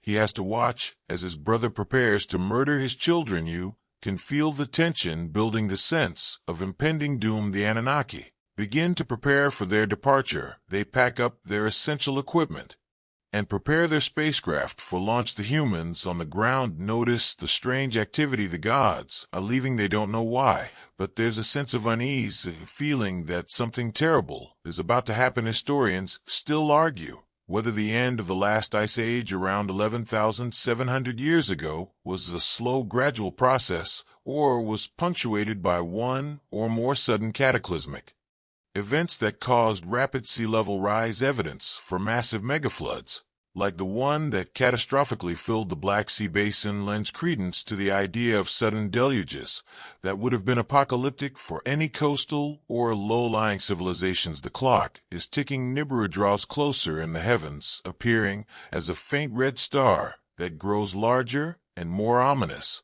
with each passing night. Enlil looks up at it with a grim satisfaction. His perfect solution is on its way. The sky begins to darken, the winds begin to howl, and the ground begins to tremble. The first signs of the immense gravitational disruption are being felt across the globe. The animals grow restless, sensing the coming danger. The humans look to the skies in fear, but their gods are silent, having already retreated to their ships in high orbit. Enlil has sealed humanity's fate. The flood is coming, and there is no one to save them, or so he thinks. He has forgotten the one crucial variable in his equation: his brothers' cunning and his deep-seated love for the very beings he has sworn to destroy. You can feel Enki's agony of frantic energy buzzing in the air as he paces the halls of his now abandoned city of Eridu. He is trapped by his own brother's cruel decree, bound by a sacred oath sworn before the king of his people. He cannot warn the humans. He cannot intervene. He is a creator forced to watch the silent execution of his own creation. But Enki is a trickster, a scientist who sees rules not as immutable laws, but as problems to be solved, as systems to be hacked. He reads the fine print of his oath and finds his loophole. He swore not to speak to a human, but the oath said nothing about speaking near a human or speaking to an inanimate object in a human's presence. It's the kind of cosmic legal essay that would make any modern lawyer proud, a divine technicality that will save the world. You are transported to the city of Shurapak, a bustling human settlement on the banks of the Euphrates, and you are inside the humble reed hut of a man named Usadra. He is a king, a priest, a man described as devout and humble. He is one of Enki's favorites, a man who has always listened to the whispers of his gods. Usadra is asleep, but he is woken by a strange sound, a voice that is not in his head, but seems to be coming from the very wall of his house, a clear, disembodied voice, speaking with urgency. It is Enki on the other side of the reed wall speaking to the wall itself, knowing full well who is listening. Reed hut, reed hut, wall, wall. The voice begins a poetic and eerie introduction. Reed hut, listen, wall, reflect. This is the moment of betrayal, the secret that will unravel Enlil's perfect plan. Enki's voice then gives Usadra a set of impossible instructions. Tear down your house and build a boat, abandon your possessions and save your life, forsake your property and preserve your soul. Usadra must be trembling in the darkness, thinking he has gone mad. His house is talking to him, and it's telling him to destroy it. A mainstream historical fact is that the story of Usadra, found on a single fragmentary tablet from Nippur, is the earliest known version of the flood story, dating to the 3rd millennium BC. His name means he who laid hold on life of distant days, and his tale forms the direct basis for the later Akkadian and Babylonian myths of Atrahasis and Utnapishtim, which in turn heavily influenced the biblical story of Noah. The instructions become more specific. Enki dictates the design of the vessel. It must be a massive cube-like ship, a submersible designed to ride out the deluge, not to sail. It must be reinforced and sealed completely watertight inside and out with bitumen, the natural tar that seeps from the ground in Mesopotamia. It's a practical detail, a bit of Anunnaki engineering advice passed down through a wall. A quirky tidbit from the more detailed Gilgamesh version of the story is that the hero Utnapishtim, the later name for Usadra, is told to tell the other townspeople a clever lie to explain why he's building a giant boat in the middle of the city. He is to say that he is hated by the god Enlil and is building the boat to flee to Enki's domain in the south, the Abzu, and that once he has gone, the land will be showered with Enlil's blessings and riches. It's a brilliant piece of reverse psychology, encouraging the townspeople to help him build the very instrument of their own destruction, thinking it will bring them prosperity. You can imagine the sheer nerve it would take to pull that off, facing your friends and neighbors every day with a straight face while you build your escape pod for the end of the world. It would be the most awkward neighborhood association meeting of all time. Zeusidra is commanded to take his family, his craftsmen, and the seed of all living things onto the boat. This phrase is crucial. It implies something far more scientific than a floating zoo. Historians still argue whether the seed of all living things taken aboard the ark was a literal collection of animals 2 by 2, or as the high-tech context suggests, a collection of DNA samples, embryos, and germ cells, a genetic repository curated by the great scientist Enki to reboot the planet's biosphere after the cataclysm. It makes far more sense for a geneticist to save the code of life rather than trying to wrangle a pair of angry saber-toothed tigers onto a boat. Zeusidra obeys his faith in his god. Overriding his fear and confusion, he gathers his family and his loyal followers, and they build the massive ark in secret. Just as the voice commanded, the sky grows dark. Nibiru's approach is heralded by earthquakes and a terrifying change in the weather. Enki's voice comes one last time through the wall, telling Zeusidra that the time has come. A signal will be given from the sky god Shamash, the Anunnaki, in charge of the spaceport, to board the ark and seal the door. You see Zeusidra and his family herding the last of their precious cargo into the cavernous, dark interior of the great boat. The heavy wooden door is closed and sealed from the outside with bitumen, plunging them into absolute blackness. And then the rain begins, not as a gentle shower, but as a torrential downpour, a roar that quickly becomes a deafening wall of sound. The world outside their fragile wooden sanctuary is being erased, and they are alone adrift on a rising tide of divine fury. You are inside the ark with Zeusidra and his family, tossed violently on a churning black ocean. The world is nothing but darkness. The roar of the deluge and the groaning of the boat's timbers for days and nights that blur into one terrifying eternity. There's no sun, no moon, no sky, just the relentless assault of water from above and below. But high above the storm and the silent vacuum of space, the Anunnaki watch from the portholes of their orbiting ships, and they are not celebrating their victory, they are weeping. The texts describe a powerful and unexpected reaction from the gods as they witness the destruction they have unleashed. They see the world they had built, their beautiful cities, their canals, their temples, all submerged beneath the raging brown tide. They see the bodies of their human creations floating on the water like dragonflies, filling the sea. The gods are terrified by the flood's fury, a power far greater than they had anticipated. The gods cowered like dogs. The Epic of Gilgamesh says, huddled against the outer wall.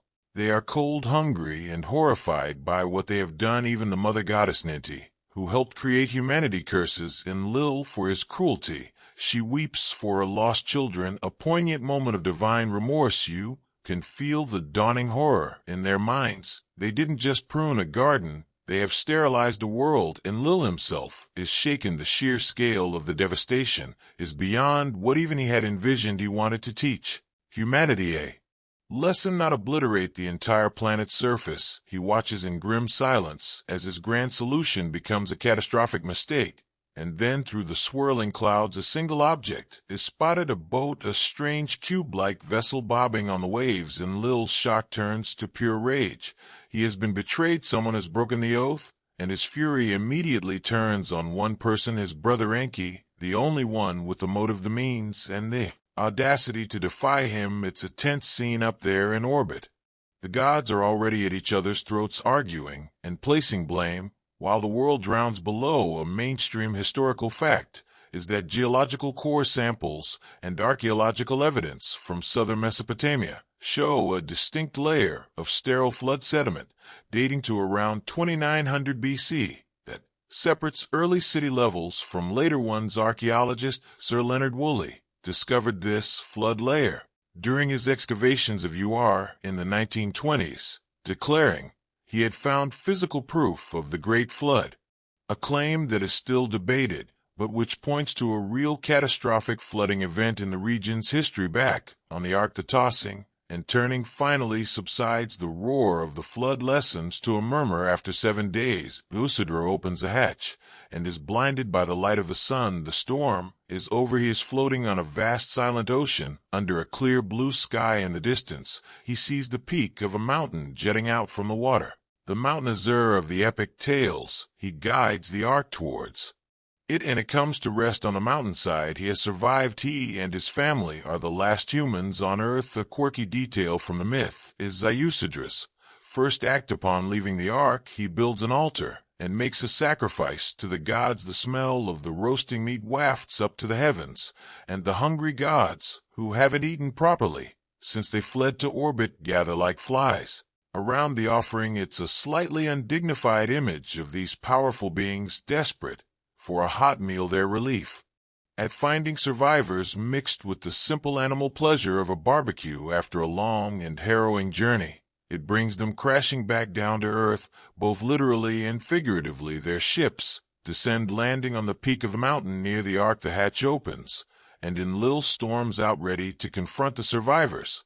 But Enki steps forward to meet him. He confesses his betrayal, admitting he spoke to the reed wall and not to the man. He argues passionately that Enlil's plan was unjust and that humanity's survival is a sign that they deserve to live. Historians still argue about the location of the ark's landing, with Mount Azur being tentatively identified with a mountain in the Zagros range, while the biblical Mount Ararat is a different location in modern Turkey. The geographic specifics are less important than the symbolic meaning. A new beginning on the highest ground of a washed and purified world. Enlil looks at Usidore, his wife, and their children, the last remnants of a species he tried to destroy. He sees not defiance, but humility and resilience, and in that moment his anger finally breaks. Perhaps it's Enki's words, perhaps it's his own guilt, or perhaps it's just the pragmatic realization that he needs a workforce to rebuild this shattered planet.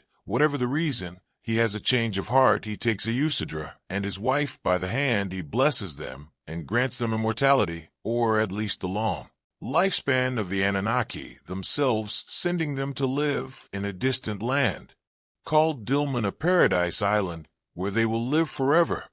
Hitherto Usidore has been but human. Enlil declares, henceforth Usidore and his wife shall be like us gods. It is a total reversal, a complete and stunning act of reconciliation. The war against humanity is over. Humanity has been tested by water and has been found worthy. The Anunnaki now accept them not as slaves, but as partners in the great project of rebuilding the world. The second chapter of human history is about to begin on a wet and muddy planet under the watchful eyes of gods who have been humbled by their own destructive power. The world after the flood is a blank canvas, a desolate landscape of mud and silence. You stand with a handful of survivors on the peak of Mount Azur, looking down at a world that has been washed clean. The air smells of wet earth and decay. The old cities, the old world, it's all gone, buried under a thick layer of silt. But this is not an ending. It is a new beginning. The Anunnaki have landed. Their gleaming ships, a stark contrast to the primitive wooden ark, and they have a new plan for humanity. They are no longer just a source of labor. They are now the inheritors of the Earth, a species that has proven its will to survive against all odds. Enlil's change of heart is total. He now sees humanity as an essential part of the planet's future, a permanent fixture, rather than a temporary tool. You can almost feel the shift in the divine boardroom meeting. The new corporate policy is no longer extermination, it's partnership and delegation. The first order of business is to rebuild, to create a new civilization from the mud. The Anunnaki provide the tools and the knowledge. They give the human survivors seeds for new crops, domesticated animals that they had preserved on their ships, and the advanced agricultural techniques needed to turn the floodplains into fertile farmland. It is a second Genesis, a more deliberate and cooperative creation of a civilized world. You can imagine Enki and his science team working alongside the human survivors, teaching them how to drain the land, dig new canals, and lay the foundations for new cities. The process of civilization is jump-started once again but this time with humanity as active participants, not just ignorant workers. A mainstream historical fact is the so-called Neolithic Revolution, the period around 10,000 BC. When humanity suddenly transitioned from a nomadic hunter-gatherer lifestyle to settled agricultural communities, this rapid change in human society, which appears almost simultaneously in several parts of the world, has always been a subject of intense study. The Anunnaki narrative provides a potential catalyst for this revolution. It was a technology transfer from the gods to the flood survivors, giving them the blueprint for civilization as new cities rise from the mud in Sumer places like Kish. And to rebuild Uruk, the Anunnaki realize they can't manage every detail of this burgeoning human society themselves. They need a new system, a way to govern the masses without having to be physically present in every dispute and every marketplace. Their solution is elegant and effective. They invent the concept of kingship, a quirky and profoundly important detail from the Sumerian king list is the phrase that appears right after the section on the flood. After the flood had swept over and the kingship was lowered from heaven, the kingship was in Kish. It's a stunningly direct statement. They are telling us that the institution of monarchy was not a human invention. It was a franchise opportunity handed down from the gods. They created a new class of human rulers, a buffer between themselves and the general population. You can picture the first coronation ceremony, an Anunnaki leader, like Enlil or Enki, placing a crown on the head of a chosen human, designating him as the shepherd of his people. This new king is not a god, but he is the god's representative on earth. His authority comes directly from them, and his job is to enforce their laws, collect their tithes, and keep the noisy human population in line. The system is brilliant. It allows the Anunnaki to retreat from the day-to-day grind of managing humanity. They can now live in their own sacred compounds on top of their ziggurats, interacting only with the king and the high priests. This creates the sense of distance and mystery that would eventually transform these physical beings into the ethereal gods of later religions. You are no longer seeing the Anunnaki walking the streets. They are now remote figures glimpsed only on festival days, beings to be worshipped and feared rather than spoken to directly. Historians still argue whether the concept of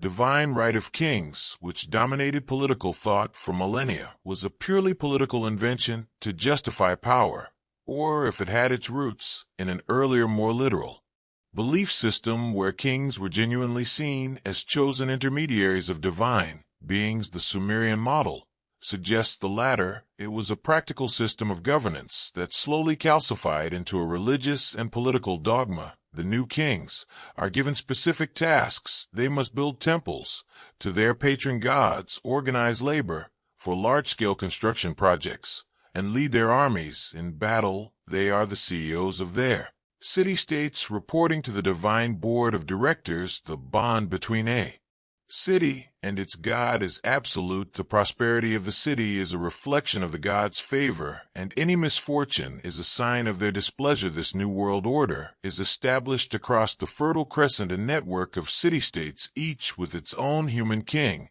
and its own patron Anunnaki deity. Humanity is now organized, controlled, and productive. The gold is being mined again, the planet is being rebuilt, and the mission is back on track. But a new element has been introduced into the equation: human ambition. The kings chosen by the gods begin to see themselves as more than just managers. They begin to have their own ideas, their own desires for power and glory, and the rivalries between the Anunnaki gods, Enki and Lil, and their children begin to be mirrored in the rivalries between the human cities.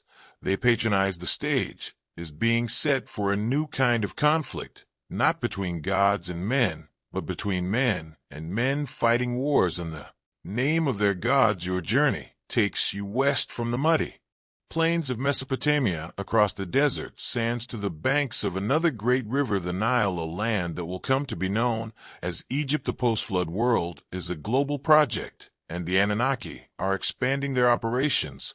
You can feel the dry heat on your skin, a different kind of intensity from the humidity of Sumer. But the divine fingerprint is unmistakable here, too. A civilization seems to erupt from the reeds with Impossible speed and sophistication, a new franchise of the Anunnaki. Corporation is setting up shop in the land of the pharaohs. The story suggests that after the flood, the Anunnaki leadership divided the earth into different regions or domains.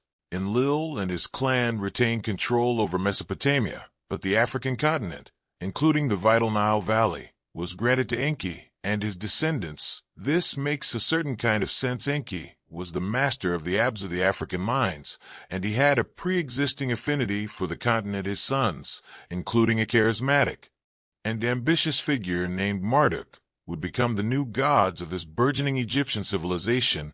You walk through the early settlements along the Nile, and you see the same pattern as in Sumer, a sudden mastery of agriculture, complex social structures, and a pantheon of gods who are physical, powerful, and directly involved in human affairs. The Egyptian gods, like Osiris and Horus, are not misty spirits. They are kings and rulers who battle for control and pass down their authority to human pharaohs. The first pharaohs are described as direct descendants of the gods, ruling for immense periods of time, just like the early Sumerian kings. It's the same business model applied to a new territory, but the grandest and most baffling project of all is beginning to take shape on a rocky plateau just outside modern-day Cairo. You watch as thousands of human laborers, guided by Anunnaki engineers, begin to quarry and move colossal blocks of limestone, each weighing several tons. They are not building a tomb, they are building a machine, a monument of such scale and precision that it will defy explanation for thousands of years. They are building the Great Pyramid of Giza, a mainstream historical fact that continues to stump engineers and archaeologists is the incredible precision of the Great Pyramid. Its base is level to within a fraction of an inch. Its sides are aligned almost perfectly with the four cardinal directions, and it is constructed from an estimated 2.3 million stone blocks, put together with seams so fine you can't fit a piece of paper between. The mainstream Egyptology insists it was built as a tomb for the pharaoh Khufu, using simple copper tools and ramps, but the sheer mathematical and logistical impossibility of this feat has led to endless speculation and alternative theories. The Anunnaki narrative provides one such theory: the pyramid was never a tomb, it was a multifunctional device, a power plant, a communication hub, and most importantly, a master navigational beacon for their spacecraft.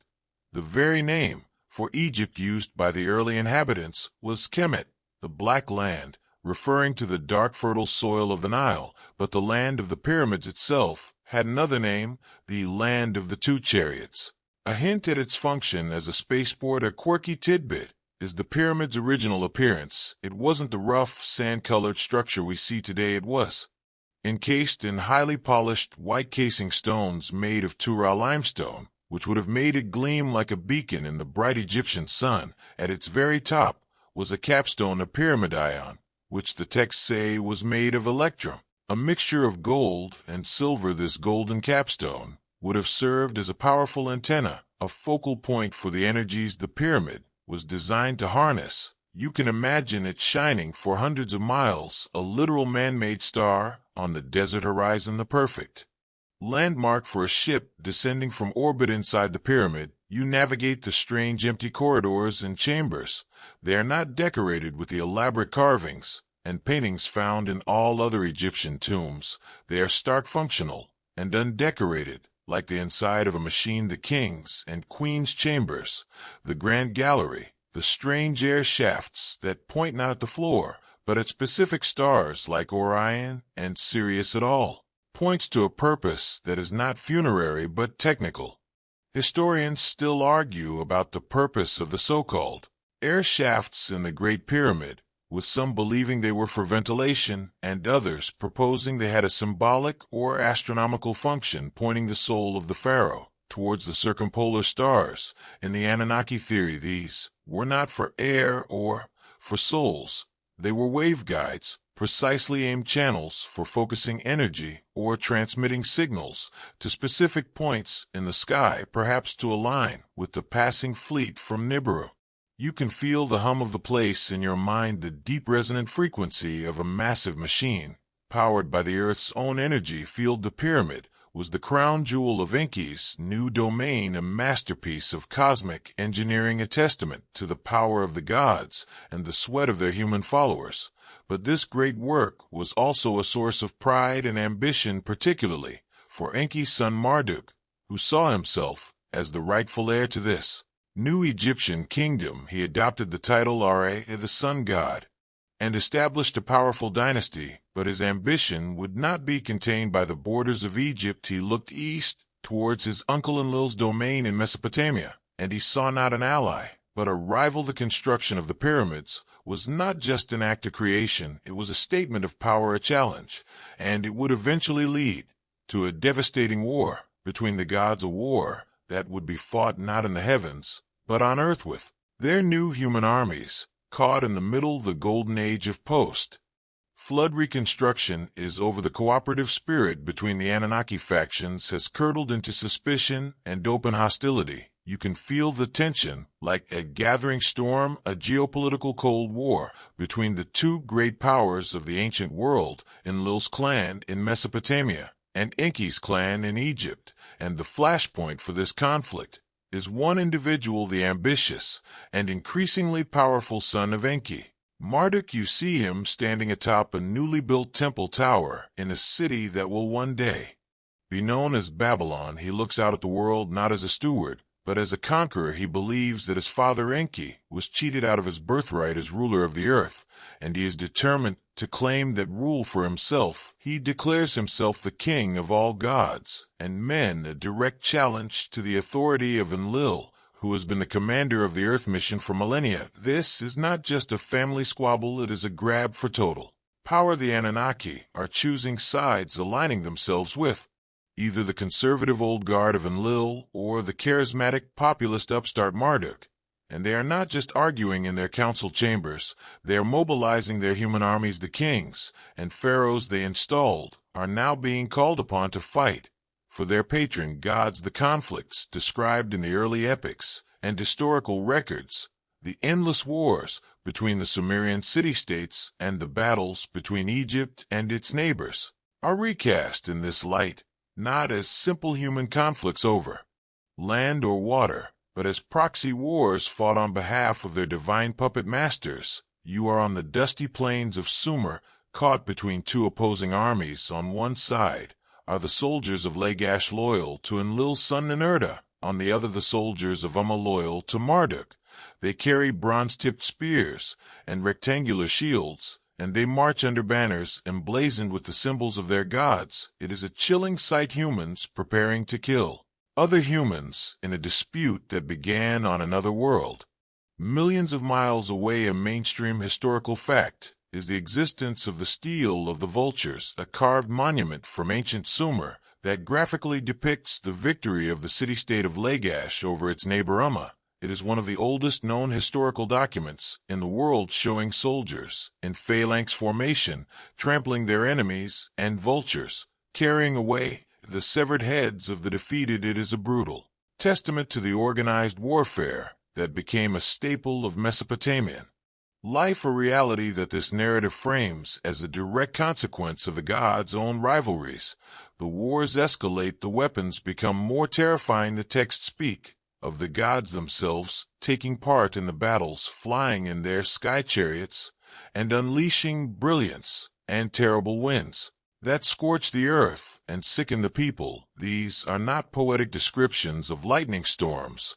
They are chillingly accurate accounts of what sound like advanced and possibly nuclear or radiological weapons. A quirky and terrifying detail comes from a text known as the Era Epos, which describes a devastating conflict between the gods that results in the destruction of several cities, including what sounds like Sodom and Gomorrah. The god Era, a stand-in for Ninurta, unleashes 7 weapons of terror that turn the cities into a scorched wasteland and leave behind a deadly evil wind that poisons the land and its inhabitants for generations. The description of the aftermath, the burned out cities, the sickened survivors, the poisoned water, is hauntingly similar to the effects of a nuclear detonation. You can almost feel the searing heat and the invisible poison spreading across the landscape. A divine war that has become unboundedly destructive. Enlil's faction decides that Marduk and his new capital of Babylon must be stopped at all costs. They authorize a final desperate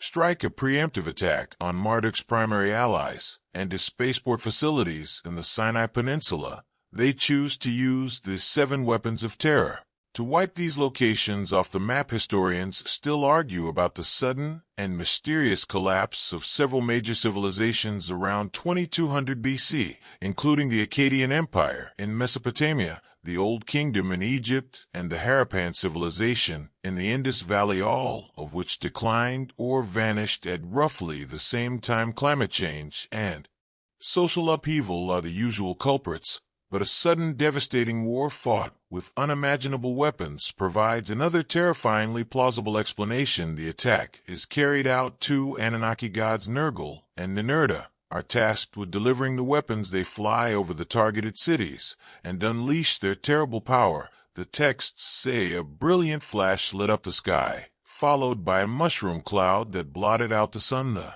cities are instantly incinerated, but the planners of the attack make a catastrophic miscalculation. The radioactive fallout, the evil wind, does not stay in the Sinai. It is carried by the prevailing winds eastward directly over the heartland of Sumer. Their own cities, their own loyal human followers, Enlil's great cities of Eridu and Nippur, are not hit by the blast, but they are choked by the deadly cloud of radioactive dust. The people fall sick, their crops wither, their animals die. Sumer, the cradle of civilization, the heart of Enlil's domain, is rendered uninhabitable not by the enemy, but by their own hand. It is a catastrophic own goal, a divine friendly fire incident of epic proportions. Enlil's victory is hollow. He has defeated his rival's allies, but has destroyed his own kingdom in the process. The Anunnaki themselves abandon the poisoned land, fleeing in their ships, leaving humanity to suffer and die in the dust of their divine war. It is the ultimate tragedy. The gods, in their quest for power, have destroyed the very civilization they worked so hard to create. You are standing in the ruins of a ghost city, under a sick yellow sky. The Great Ziggurat is a silent shadow, a tombstone for a civilization that has committed suicide. The evil wind, the radioactive fallout from the gods' war, has done its work. The silence is the most terrifying part. No birds sing, no children laugh, no merchants haggle in the marketplace. The only sound is the whisper of the wind, carrying the poisoned dust through the empty streets. You can feel the grit of it on your teeth, the faint metallic taste that speaks of a power humanity was never meant to witness. This is the endgame of divine politics, a checkmate delivered by their own hand. The Anunnaki, who survived the war by fleeing to their ships or their remote bases, look down upon the desolation of Sumer, and they are finally broken not by an enemy, but by their own hubris, their own petty squabbles, writ large across the face of the planet. You can sense their profound disillusionment. The Earth mission had started with such promise, a desperate quest to save their world. Now it has devolved into fratricide and planetary contamination. The cosmic cost-benefit analysis has been run, and the ROI on Project Earth is now terrifyingly negative. It is time to go home. They hold one last council, not in a grand temple, but in orbit, looking down at the mess. They've made the decision is almost unanimous. They will withdraw. They will leave the Earth to its new dominant species, humanity. A mainstream historical fact is the dramatic and relatively swift collapse of the UR3 dynasty in Sumer around 2004 BC, followed by a period of chaos and fragmentation. This collapse has been attributed to climate issues and invasion, but the lament for a Sumerian text, describes the city's abandonment by its gods and its destruction by a mysterious storm in terms that eerily match the evil wind story. This historical power vacuum is exactly what would happen if a ruling class suddenly and catastrophically vanished. Marduk, the ambitious son of Enki, is the only one who truly benefits from this catastrophe. His home base of Babylon was far enough north to escape the worst of the fallout, and with Enlil's Sumerian cities now uninhabitable, there is no one left to challenge his claim to supremacy. He wins the war, by default the last one standing in a field of corpses, he will return to the now recovering lands and establish his rule, elevating himself to the head of a new pantheon, a move that will define the next phase of Mesopotamian history. The departure of the main Anunnaki body is not a sudden event like the flood evacuation. It is a slow and deliberate withdrawal of a fading presence over several generations. You see their ships leaving one by one until only a few remain to oversee the transition.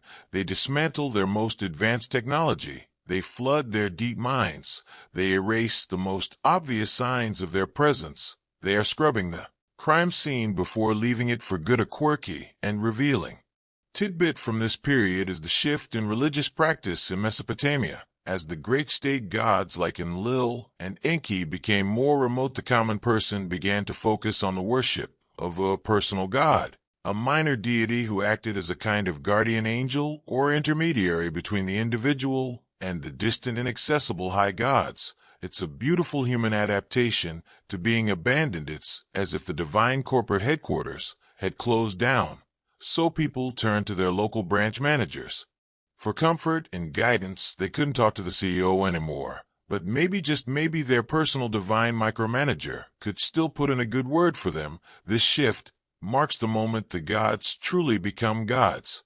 In the modern sense, abstract beings in the heavens, rather than physical landlords living up on the ziggurat. Historians still argue whether the elevation of Marduk to supreme deity in the Babylonian creation epic, the Enuma Elish, was a genuine religious evolution or a brilliant piece of political propaganda by kings like Hammurabi to justify the dominance of their city of Babylon. By rewriting the cosmos with their god at the top, they cemented their power on earth. The departure is almost complete. The last of the Anunnaki leaders say their goodbyes. Enki, the great scientist and flawed father of humanity, must feel a profound sadness as he looks upon his creation, a species now scarred and brutalized by divine conflict, but also resilient and finally free. He leaves them with the final gifts of civilization, the codes of law, the secrets of astronomy, the knowledge of governance that will allow them to rule themselves. A final software update for civilization before the tech support leaves for good.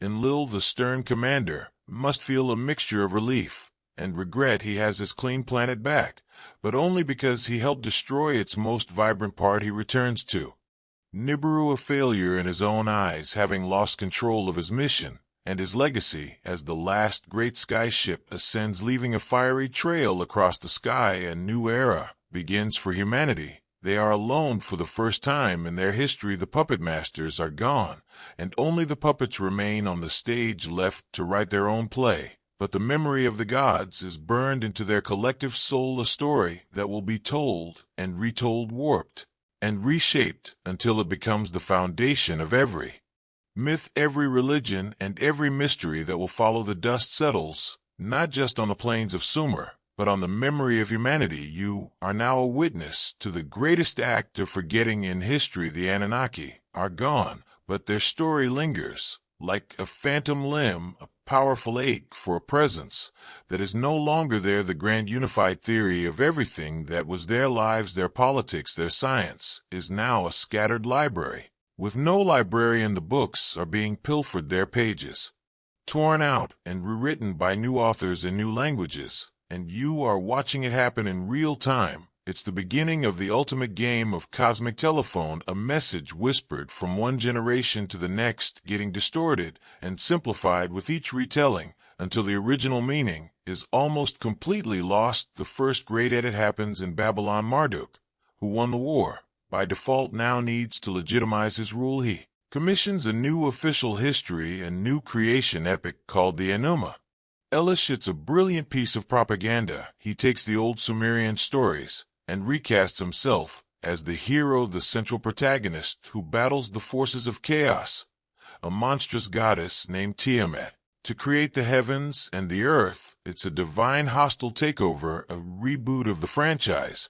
where the supporting character suddenly becomes the main star, and all the old gods are demoted to his cabinet. You can almost picture the Babylonian priests working late into the night editing the old clay tablets to fit the new narrative, ensuring their god, and by extension, their king has the ultimate claim to authority. This Babylonian version of the story becomes the new canon, the most popular and widely circulated version, and its influence spreads outwards like ripples, and upon you follow these ripples as they travel west to the lands of Canaan. Here the pantheon has different names, but the structure is familiar. There is a high god, named El, a wise old father figure, who resides on a mountain, much like Anu. And then there is a younger, more dynamic storm god named Baal, who rides the clouds and wields lightning as his weapon, a perfect echo of Enlil or his warrior son, Ninurta. The stories of Baal's battles against the sea god Yam are just echoes of the Anunnaki's own struggles for power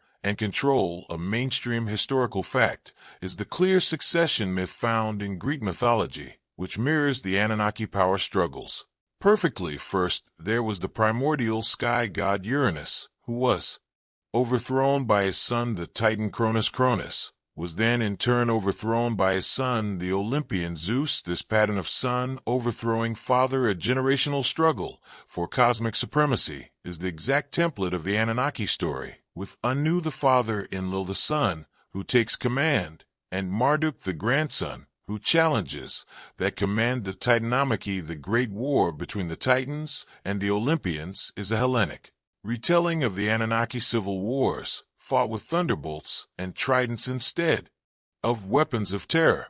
The family drama of the gods on Mount Olympus, their jealousies, their affairs, their petty squabbles, is just a more theatrical and frankly more entertaining version of the political infighting that tore the Anunnaki leadership apart. It's the same story, just with better costumes and more dramatic lighting. The ripples travel further and reach the tribes of the Israelites, who are forging a new and radical religious identity, monotheism. They have a unique challenge. How do you take a rich polytheistic tradition with dozens of specialized gods and consolidate them all into one single all-powerful deity?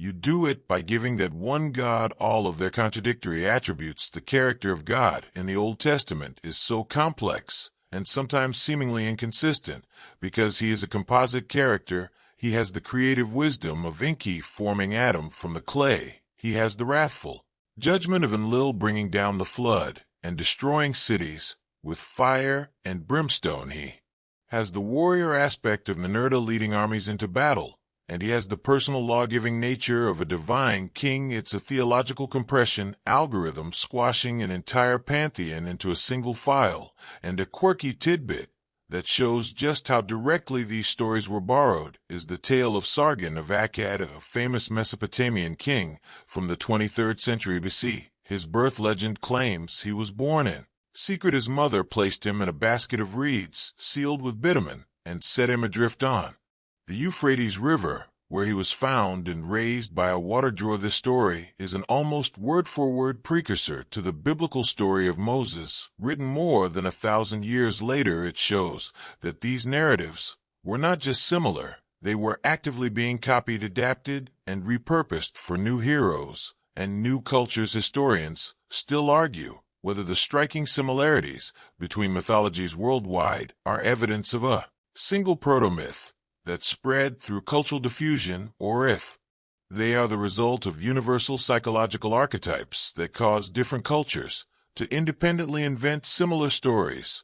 The Anunnaki theory, of course, is the ultimate diffusionist hypothesis. It posits that there was one real historical story, which then fractured and degraded over time into the myths we know today. The game of telephone played on a global scale for 3,000 years, until all you have left are faint, distorted echoes. The horned helmets of the Anunnaki gods become the horns of Michelangelo's Moses, a symbol of divine authority mistaken for something demonic. The melem, the shining radiance of the gods, becomes the halo of a saint. The flying skyboats become the fiery chariots of prophets or the wings of angels. Every miracle, every myth, every monster is a broken piece of a mirror reflecting a distorted fragment of a single forgotten image. You look at the library of world religion and mythology, and you no longer see a collection of separate books. You see one book, one epic history that has been torn apart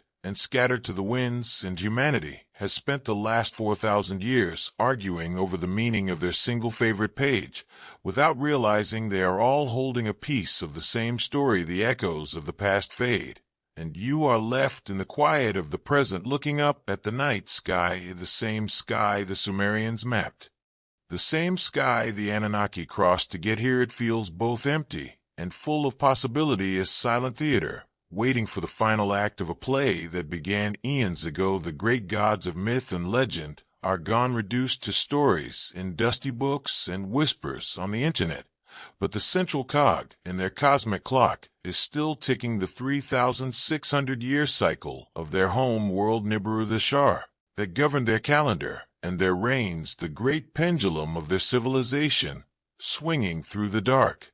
You can't help but do the math. If the flood was triggered by one passage, and their final departure was prompted by events thousands of years later, when is the next crossing due? When does the planet of the crossing return? The question hangs in the air, a tantalizing and terrifying piece of unresolved narrative. It is the ultimate loose end of human history, and it leads to the final great question of this story. Are they coming back? It's a prophecy that lingers in the subtext of their departure, a promise or a threat, depending on your point of view. The creators might one day return to check on their creation, to see what we have become, to see how their grand experiment has turned out. You can almost picture the report card they give us. Humanity shows potential but does not apply itself, easily distracted by shiny objects and prone to fighting over imaginary lines in the sand. C-, a mainstream scientific fact that adds a delicious layer of possibility to this whole wild tale is the ongoing search for Planet 9. Modern astronomers have noticed that several small icy bodies in the distant Kuiper belt have strange clustered orbits, suggesting they are being gravitationally herded by a massive unseen object, a real planet, perhaps 10 times the mass of Earth, on a long elliptical orbit far beyond Neptune. They haven't seen it, they don't know for sure if it exists, but the math points to a ghost in our solar system, a hidden giant lurking in the dark. Just as the Sumerians described thousands of years ago as Planet 9 Nibiru, probably not, but it's a stunning coincidence that modern science is hunting for a large rogue planet in our backyard. For the very first time, is it the idea of a returning planet and its godlike inhabitants has become a powerful modern myth in its own right. A quirky tidbit of our own recent history is the Nibiru cataclysm phenomenon that swept the internet in the years leading up to 2012. People built bunkers, bought survival gear, and stared nervously at the sky, convinced a rogue planet was about to collide with Earth or trigger a new apocalypse. It was a perfect fusion of ancient Sumerian lore, modern conspiracy theory, and good old-fashioned doomsday panic, proving that we haven't changed all that much. We're still just as fascinated and terrified by the idea of something big coming from the sky as our ancestors were. We've just swapped clay tablets for Reddit threads, and it makes you wonder if we're all just pre-programmed to expect their return. Scientists still debate whether the evidence for Planet 9 points to a single massive object or the collective gravitational influence of numerous smaller bodies scattered in the outer solar system. The answer is still out there waiting in the cold and the dark, but the question itself is what matters. It keeps us looking up, it keeps us wondering what else might be out there. And so you are left with this final thought: if they did return, what would they find? Would they see our towering cities, our global network of information, our art, our music, our science, and see a species that has finally grown up, a worthy successor to their legacy? Or would they see a planet scarred by pollution, our societies divided by hatred, our people still fighting the same petty wars over resources and ideology that their own Anunnaki ancestors fought? Would they be proud parents or disappointed landlords ready to evict the tenants and renovate the property? Would the ones who return be the children of Enki, compassionate scientists eager to help us take the next step in our evolution? Or would they be the children of Enlil, stern commanders who see our noise, our chaos, our freedom as a mistake, a bug in the system that needs to be patched with another flood or another evil wind? The ultimate question is not just whether they are coming back, but who they will be when they get here, and who we will be when they arrive the sky above you, remains silent, offering no answers, only more questions. And as you let your eyes drift unfocused among the stars, you can almost see a new star of faint red light appearing on the edge of forever, beginning its long, slow journey back to the place where it all began. The story we've journeyed through tonight is just that, a story, one interpretation of the past woven from myth and speculation. But as you begin to drift now into that soft space between wakefulness and sleep, let the grand scale of it all gently rock you into slumber. The image of the ziggurats reaching for the stars fades into a soft, blurry memory. The thunder of the great flood becomes a distant, gentle rumble, like a summer storm. Far away, the conflicts of the gods and the struggles of early humans dissolve into the silent dust of millennia from which they came. Everything becomes quiet. Now the questions about Nibiru and the Anunnaki can wait for another day. For now, your only task is to let go, to allow the weight of your own body to feel heavy and safe and comfortable in your bed. The universe has been turning for billions of years, and it will continue to turn long after we are gone. There is a deep peace in that, in knowing that we are a tiny, beautiful part of a story so vast it is beyond our comprehension, just a brief shining moment of consciousness on a small blue-green world, floating in an endless sea of stars. You can feel your breathing slow down, becoming deeper and more regular with each gentle rise and fall of your chest. The quiet hum of the fan is the only sound in the universe, and it is a sound of peace, of calm, of deep and profound rest. There's nothing you need to do, nothing you need to figure out. Just allow the darkness to be a warm, soft blanket that covers you completely, pulling you down into a truly deep and restorative sleep. You are safe, you are at peace, and you are drifting now, drifting away on a silent tide of dreams.